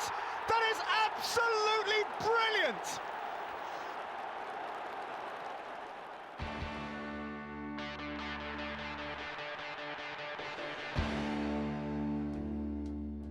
A profitable March began with a trip to West Ham and a creditable point. James Beattie again hit the target, prompting speculation of a possible England World Cup call-up. But it was also the form of the rapidly developing Leon Osman, which again caught the eye.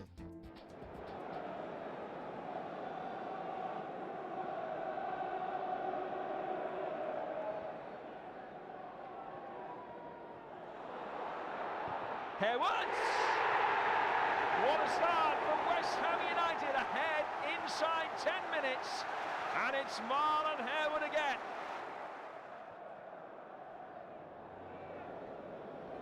Mikel Arteta now for Everton.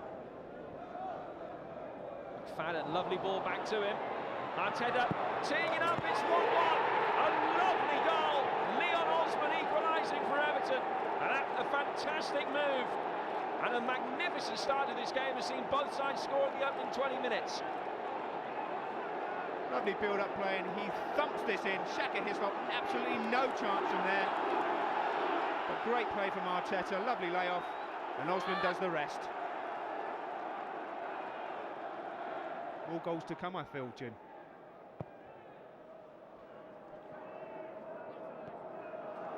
Here's Ashton. He's got away from Weir. 2-1. What a finish from Dean Ashton.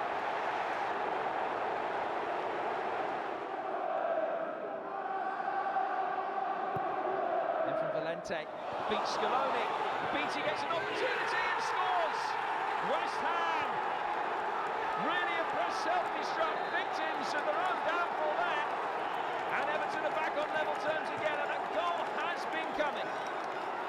Valente's got loads of time to whip this in. Then it's poor defended from West Ham and comes off Gabidon. Beattie takes a good first touch. He doesn't blast, he just picks his spot and loops it over Hislop into the corner to get Everton back on level terms. After the first half performance of West Ham, you have to say that Alan Pardew probably didn't want the half-time whistle to come, but his team really have been pushed back by Everton, and I think David Moyes will be extremely pleased with the way they played in the second half. In from Arteta! What a chance for Everton to win it. Simon Davis got the header, but the deflection has taken it over the bar.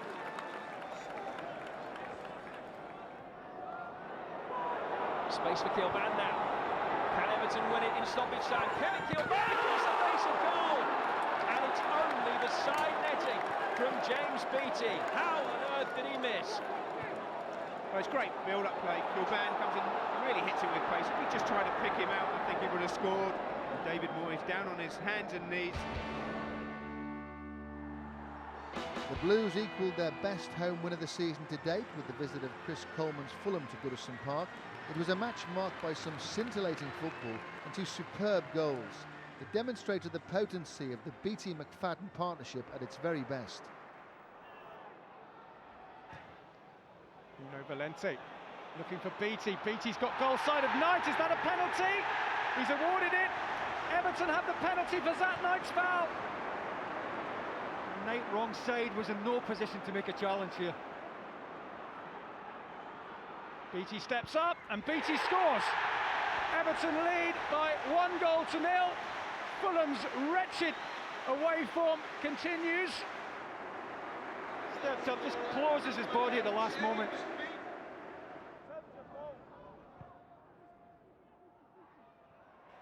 Here's Cahill setting up Beattie for the chip. Oh, that is superb from James Beattie. He's got his second. Everton have got their second, and it's thoroughly deserved. The weight is absolutely exquisite. Nice little layoff there from Cahill. Beattie's got a chance to get his head up, but that's a special piece of finishing.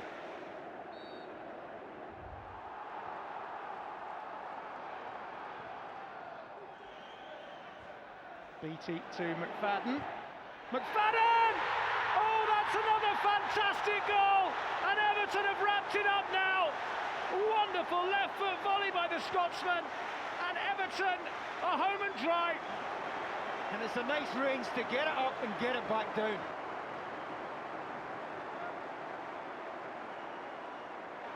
Nice touch on the chest. What a good finish.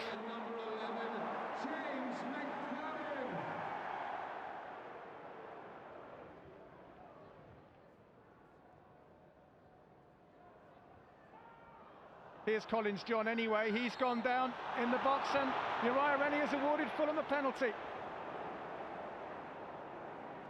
That's a good decision from Uriah Rennie, despite the protest from Tony Hibbert. Collins John has the opportunity to give Fulham something. It's another emphatic penalty kick, and Fulham have got one back. It won't be anywhere near enough to save them. It was a long ball played up to Tim, who shielded it quite well in the area. I thought he was going to turn and shoot, which is what he always does, but you know, he managed to just lay it back, and I know that the keeper would either be looking for a powerful shot or a cross, so he'd be like sort of standing off his line a little bit, and you know, just managed to try and find the far corner, and it went in. Well, for me, James is very helpful, speaks a lot and helps me through games. He works really hard, and he gets right in about the centre halves, and I think we have a kind of understanding, and we try and help each other out as much as we can. Everton retained their 100% 2006 home record in style against Aston Villa and fully avenged the 4-goal Boxing Day debacle. Tim Cahill, James McFadden and Leon Osman chipped in with the goals.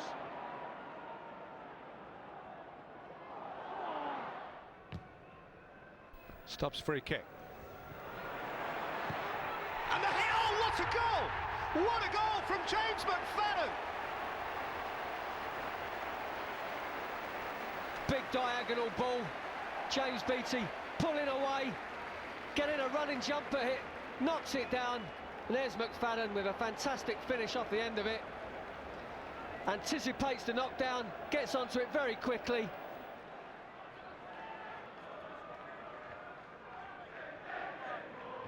McCann aimed in at Agbonlahor. Bauma and Davis, and scraped away from almost beneath his own crossbar by Gary Naismith going back.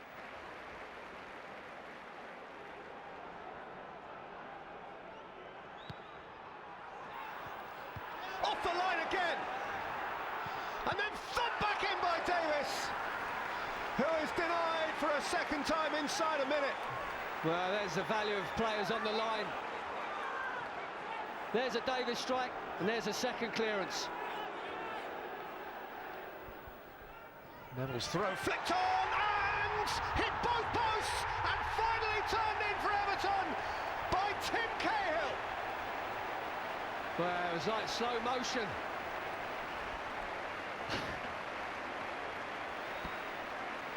There's a 3 Villa players around Beattie there.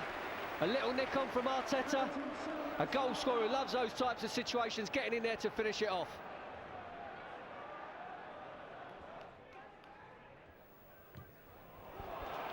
Now Arteta, he can worry Samuel here. He's got goal side of J. Lloyd Samuel. Arteta's ball across, and here comes Osman.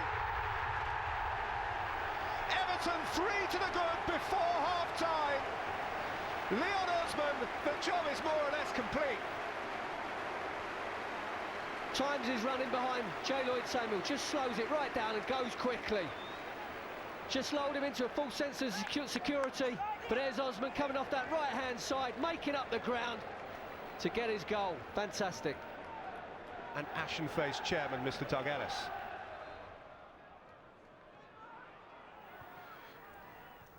Aimed in towards Hendry and touched on for Agbonlahor. It's a moment he'll never forget. Well, absolutely brilliant. So pleased for the kid. It's been a difficult debut for him.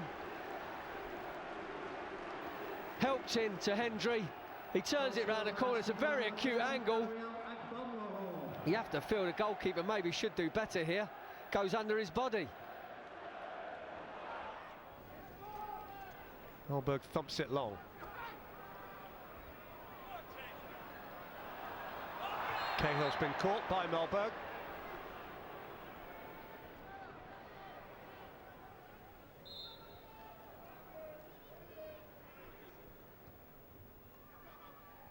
Teased in towards McFadden and touched back and finished with aplomb by Tim Cahill. And Everton finally have put the game to bed. They've been dominant for the most part, and the scoreline now reflects that generously. Yeah, I mean, when the ball comes into McFadden, firstly, he's looking to finish this himself. He realised the first touch isn't the best and that the angle's going to be tight, but he's got the awareness to knock that back for Cahill, who drills it hard and low past Sorensen. Just playing off confidence, really. We need results, and I started to get more freedom in midfield, and a couple of strikes, and you know, it's absolutely fantastic as a player. The first one was just an opportunist goal, followed up from James McFadden's shot that hit the post, and just basically just loitering around trying to get anything I could. And then the second one was again a set play. Phil Neville ball in, head down to Faddy back in, and then smashed it 12 yards. So yeah, at that point of the season, the points were massive for us, and for myself, the goals just keep flowing, and that's what happens when you're playing well. We've been a bit light up front, and I think personally it's gave me a run in the team, and it's benefited me as having such a small squad. And as far as the teams went, I don't know why. I think we've maybe gelled a bit better the second half, and we've got some good wins and performances, and I think if we'd have carried that on towards the end of the season, I think we'd have finished a bit higher. The 203rd Merseyside derby was a fiery affair at Anfield. Both sides had plenty of chances and both ended up with 10 men. But it was the sending off of Steven Gerrard on the quarter hour that affected Everton more than Liverpool and seemingly changed the course of the game.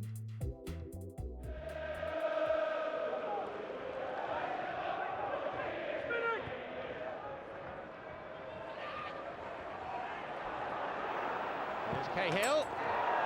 Went for the near post. Cahill definitely should have hit that across the face. He could have done. He went for glory. He went for the near post, and his angle was too wide. And trying to release Gerrard, beaten to it by Naismith. Kilban. The free kick. Fouled by Alonso. This will be a yellow card too. There was the foul. Now Gerrard kicks the ball away, and that's where the booking came. The problem is, if he starts with the yellow cards in this first period of the game, and the game stays tight and fierce, we could finish up with seeing the wrong headlines in the morning.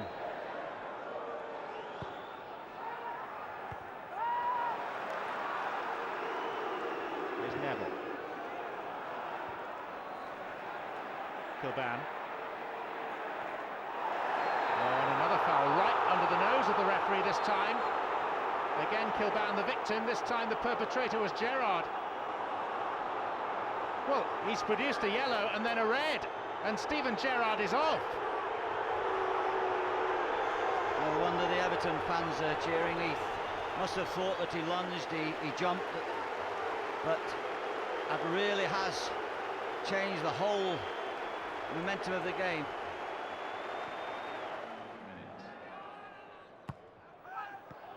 Oh, and it's in! Liverpool have stolen a goal, and it's a catastrophic moment for Philip Neville.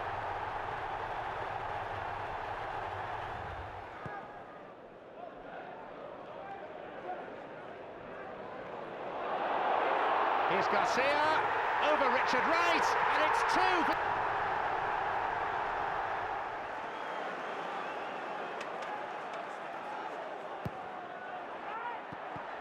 Oh, and there's the goal back, and it's Tim Cahill, a master at the late arrival at set pieces. I have to say, Liverpool should have someone on that back post. 3 Liverpool players just looking on there as that ball entered the net from Cahill's. Good jump.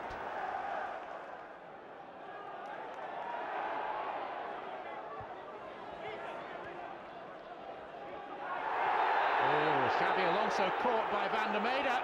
There's trouble here. Liverpool players incensed that Van der Meyde's arm was used in the challenge. It's going to be 10 against 10. Andy Van der Meyde sent off on his Merseyside derby debut. No wonder managers don't sleep at night. Make a substitution, give a player a chance to have an effect on the game, and then all your hopes go out of the window with a little bit of lunacy. Garcia to Finland. Characters inside the penalty area. There's Kjol! That's a beauty!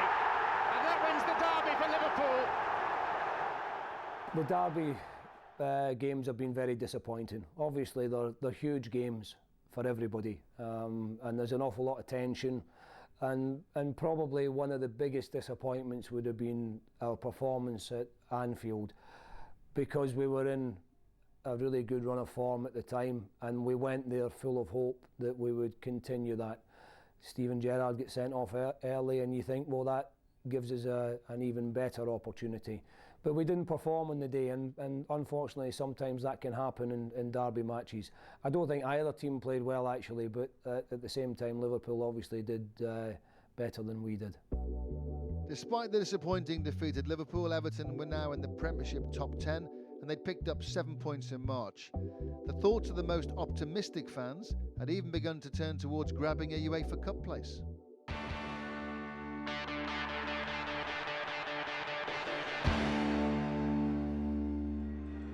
Everton finally lost their 2006 100% home record at the hands of the bottom club Sunderland. It brought to an end their best league home run since the 89-90 campaign, but one bit of bright news: James McFadden's 3rd goal in 3 consecutive home games. James Beattie's done well. McFadden finds Cahill, who just couldn't get it under control. There's some close attention from Whitehead. Here's McFadden to shoot, blocked by Breen. Naismith finds Osman. Ian Osman looks to try and find some room. Finds Naismith now. Can he deliver a decent ball? He can, he's looking for James Beattie. It's flicked on by Davis. Osman is claiming it down there. It's Leon Osman who puts Everton in the lead here. Naismith, Osman, good play. Comes back out to Naismith. Osman continues his run into the box. Naismith holds it up. Beattie with the left foot volley into the floor. Simon Davis misses it. And it just hits Osman on the knee, I think it is, and just ends up in the bottom corner.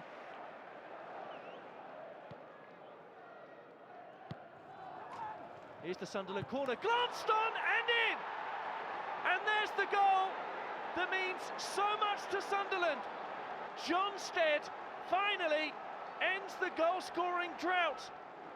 Sunderland's goal scorer number 9, Jonathan Stead.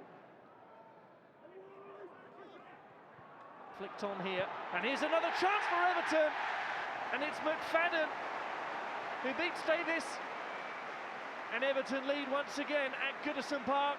Disaster from Sunderland's point of view. You've got to win that first ball there. Comes off McFadden there, away from Breen. He just turns and rifles it in the back of the net. It's Leon Osman, tries to find some space. Cahill is wide. Here he is now. Needs a good delivery from Cahill and gets it to Beattie near post. At the back post, it's headed on by McFadden. Somehow it just stays out. John Stead now. Everton very exposed here.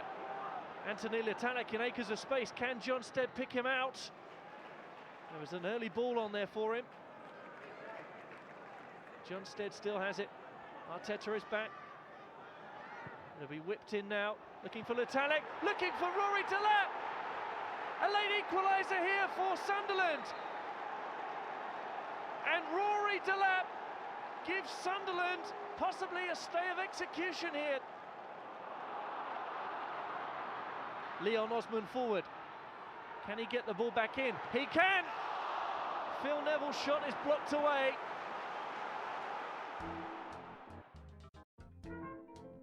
Lee Carsley made a welcome first start for the Blues in almost a year at the Valley, having struggled with a recurring knee problem. Everton should have taken maximum points in a scrappy affair, but couldn't find a route past former goalkeeper Thomas Myra. Yobo. Beattie. Working well with McFadden. Beattie! Well, it's James Beattie stock in trade, really. He loves to strike the ball when it bounces up, and he's quite happy to do it from distance.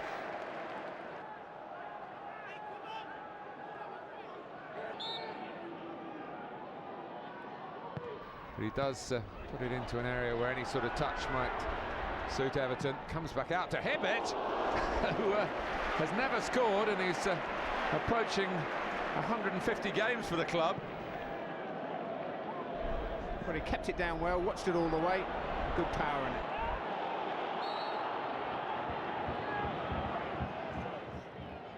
Arteta.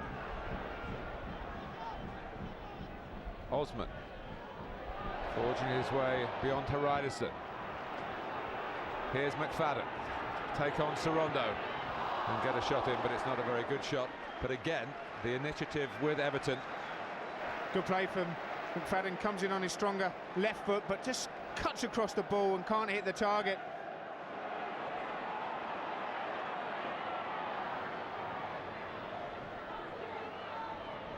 And Simon Davis sticking to the Dane, sticking to his task. Ewell. Yobo's misjudged that. And Marcus Bent really would have made a headline or two to be a match winner against Everton.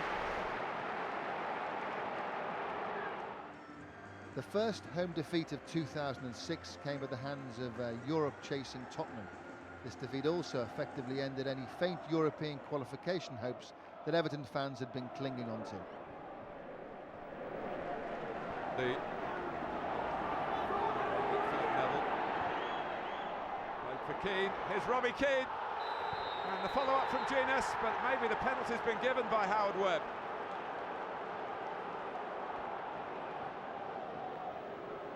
I don't think that's a difficult call there for Howard Webb. But Robbie Keane has been in superb form for Spurs. He scored 7 in his last 7 starts, make that 8 in 8.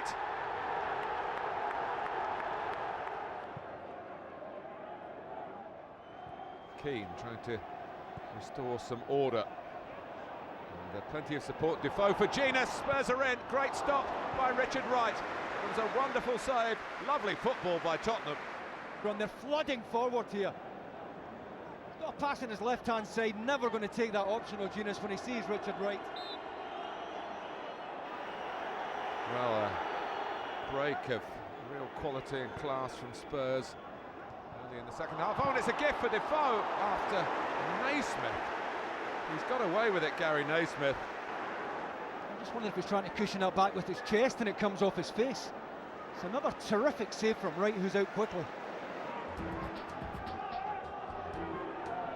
Bank Holiday Monday saw the fourth encounter of the season with Chelsea. The champions-elect had been going through a slight wobble on their way to a second consecutive title. Unfortunately for the Toffees, Mourinho's special ones had recovered their form by Easter. To add insult to a 3-goal injury, Lee Carsley was given a red card. Goes for the tackle by Drogba, it's cleanly won. Frank Lampard, there's the opener. 4 times Lampard has played against Everton this season, and 4 times he has scored.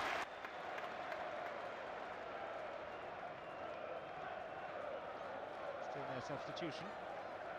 There will be in a moment. In by Lampard.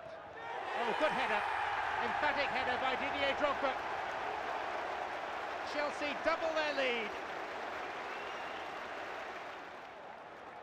I think Osman was the one to get the final touch. Oh, and that was a little overzealous by Cahill and Makelele. Play on. Essien! There's 3. Should have come some time ago, but for an errant offside flag. The visit of relegation-haunted Birmingham produced the first goalless draw at Goodison since 2003, a run of 57 games. It was a result that frustrated both sides for different reasons. Birmingham naturally needed the points for survival, but Everton were also chasing their second top 10 finish in a row. Steve Bruce chatting with Terry Bullivan. Birmingham level on points with Portsmouth at the moment. Portsmouth home to Sunderland today. West Brom are 3 points behind those two. They're at Newcastle. Only 2 games left after today.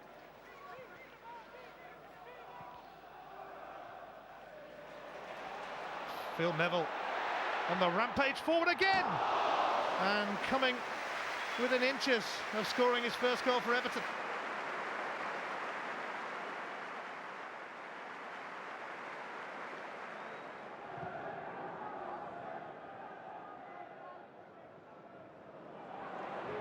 And it's a fine effort from Osman, which is turned over by Taylor. Well, great response here from Everton. Terrific strike, wasn't it, from Leon Osman.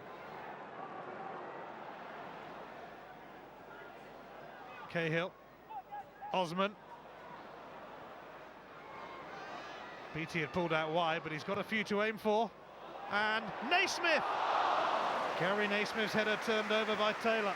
Well, that's amazing, isn't it? Because they've got into the final third on numerous occasions. Everton haven't really provided the telling ball, and it's their centre forward that really comes up with really good quality. Heskey brushed aside. Simon Davis on his way now for Everton, who are stepping it up a gear again. It's McFadden, might have tried a flick there. Could set it up here for Leon Osman. Taylor can't keep a hold. Offside. Flag up against James Beattie. It's not going to count. Is he in an offside position from the strike from Osman? Probably is. He's lurking. He then becomes very active, and the linesman certainly in line with the situation. Flags for an offside.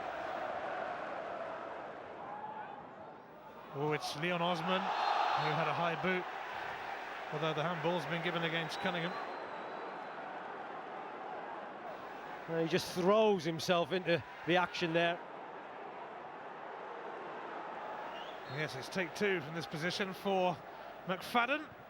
Turned away by Taylor, and the strike was from Weir. There's a better free kick from McFadden. They don't deal with it, particularly Taylor. Not a clean header, but he maintains his composure, David Weir. Exactly what you're looking for, work the goalkeeper.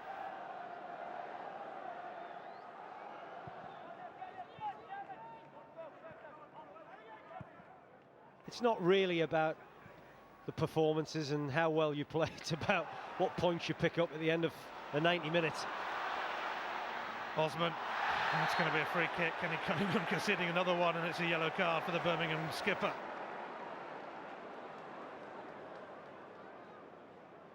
And again, it's just a clear obstruction on Leon Osman. Osman's playing a lot more narrower in this second half. I'm not sure whether it's been to the benefit of Everton's play, actually. Kilban lurking in that wall. It is McFadden, and it certainly had Taylor scrambling, but it went wide. He certainly does the first bit very well, and that's to get it up and over the wall.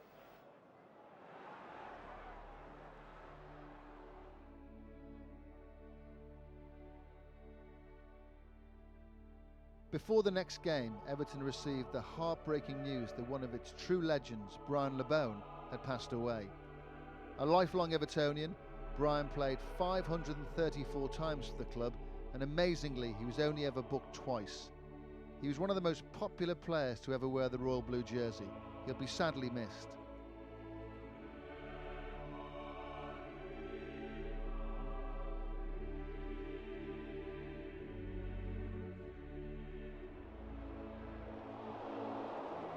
Everton ended an emotional week for the club by sporting black armbands at the Riverside in tribute to Brian LeBone.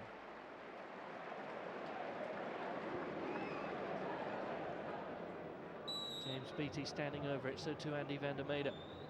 It will be James Beattie. It's on target. Jones has to save, and does. Well, it's on target. It's a good effort by James Beattie. Brad Jones palms it out. Brad Jones will have to be alert. We're in the 68th minute, and Brad Jones has pulled out a save, which possibly keeps his side on level terms here. Now that's good in. It's good technique, gets the ball up, gets it down.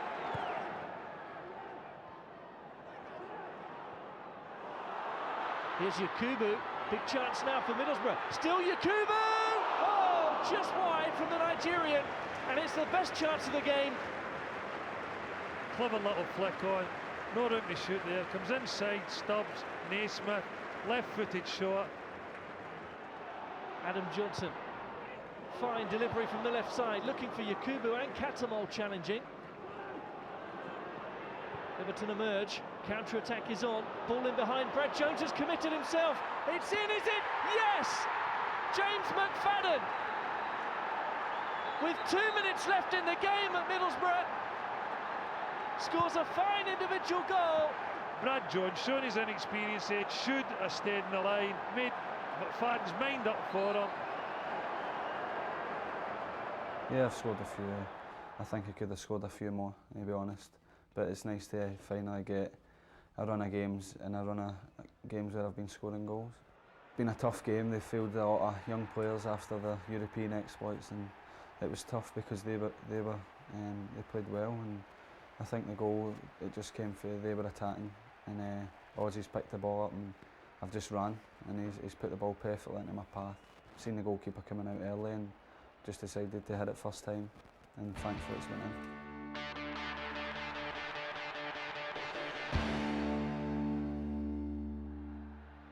The final game of the 2005-2006 season saw the visit of previously relegated West Bromwich Albion. Although in some ways an academic fixture, it turned into a grand finale for the fans. Everton had Big Dunk to thank for the point, but also saw a glimpse of the striking future. Duncan couldn't have scripted the scenario himself, scoring a goal in the last minute of his last match for the club.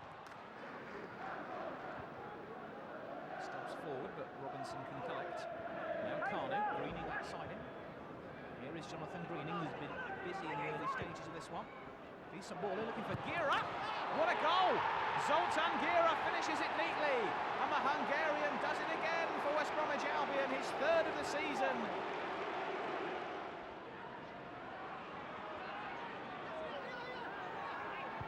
Gira's ball in, looking for Carnu. And Ian Turner just about gets enough on it. Well, Carnu almost doubling West Brom's lead right at the start of this second half.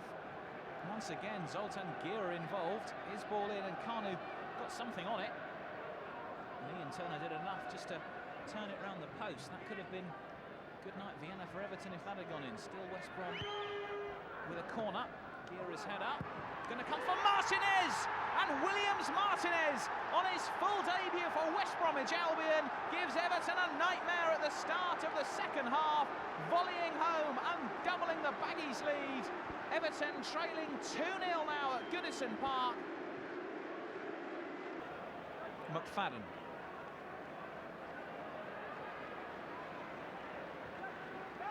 Now Arteta.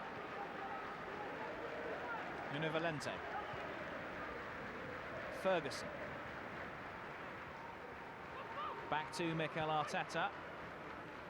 Anachabi, and still Victor Anachabi has scored for Everton, and that'll be one of the most popular goals scored at Goodison Park all season.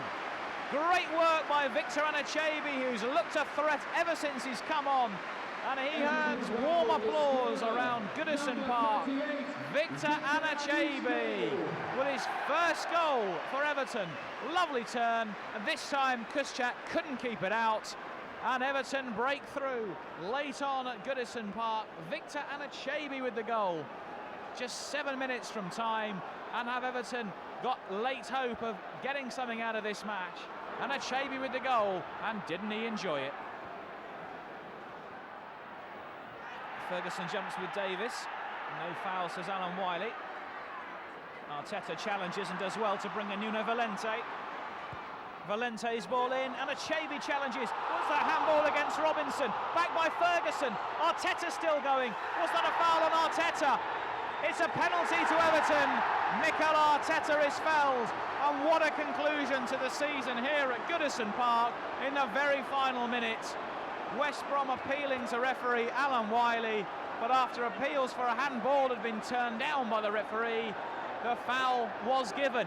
Now then, was that hands against Paul Robinson? Not so, says referee Wiley. Ferguson turns it back across. There was the challenge on Arteta by Williams Martinez, and Everton have a penalty. Will it be given to Duncan Ferguson, or will it be Mikel Arteta? Williams Martinez still protests his case.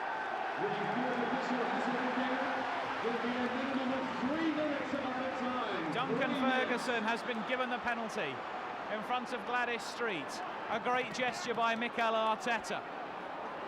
Now, can Ferguson find the target to go out in the best possible manner? If this is to be his last appearance for Everton, this could be the perfect final bow for Duncan Ferguson.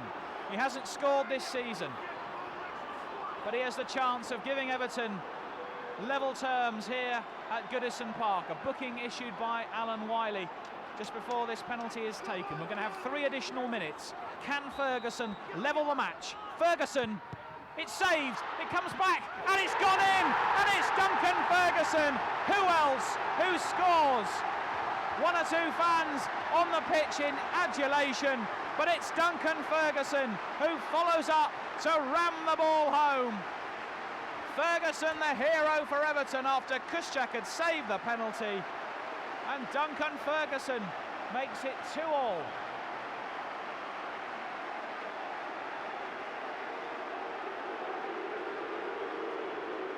Here's Ferguson. Kuszczak saves.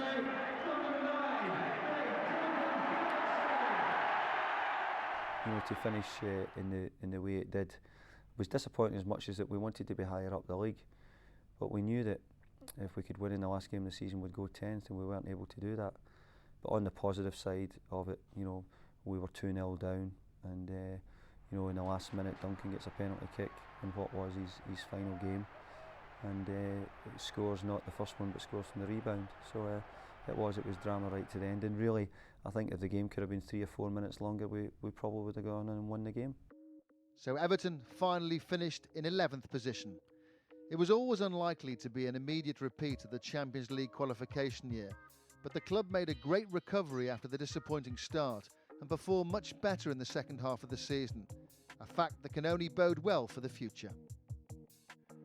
You know, I don't kid MDL on, tell them straight.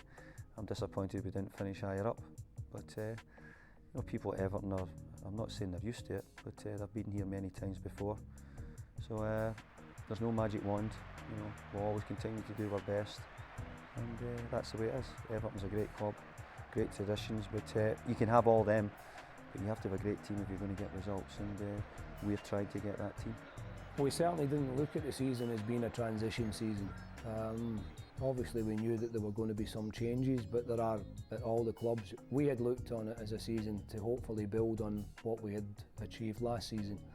That didn't happen, but hopefully since the turn of the year that has begun to happen again, and we feel that we're probably stronger now than we were a year ago.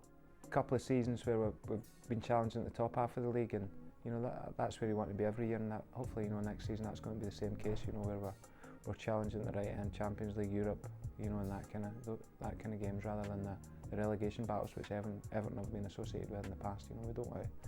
We've sort of avoided that the last couple of years, and now we want to, you know, make that a distant memory really. I think next season, you know, we're going to build on the performance this season and the experience that we've had from Europe as well. So next season is going to be a better one. I'm just looking forward to coming back to a team, hopefully with new players, you know, a couple of midfielders, a couple of strikers, defenders, just freshen it up a bit, and looking really positive to going into games to try and to attack and get goals like how we have been doing in the back half of the season, and basically challenging for, you know, as we were last season, because I think we're just lacking just a bit of help up front for Beattie, a couple of strikers, and you know, if we get the goals around the team more, then it'll take a lot of pressure off everyone, and we can look forward to just winning games and finishing a lot higher. I'm looking forward to next season. Hopefully I can build on what I've achieved this season, and I'll be coming back for pre-season ready to work hard and make sure I'm in the team for next season, and if I'm not, then I'll work hard to make sure I get in it at some point and hopefully score some more goals. So next season we'll be looking to improve on our league position, definitely, and from, you know, a personal point of view, if I can stay injury free, then I'll be looking for 20 goals at least.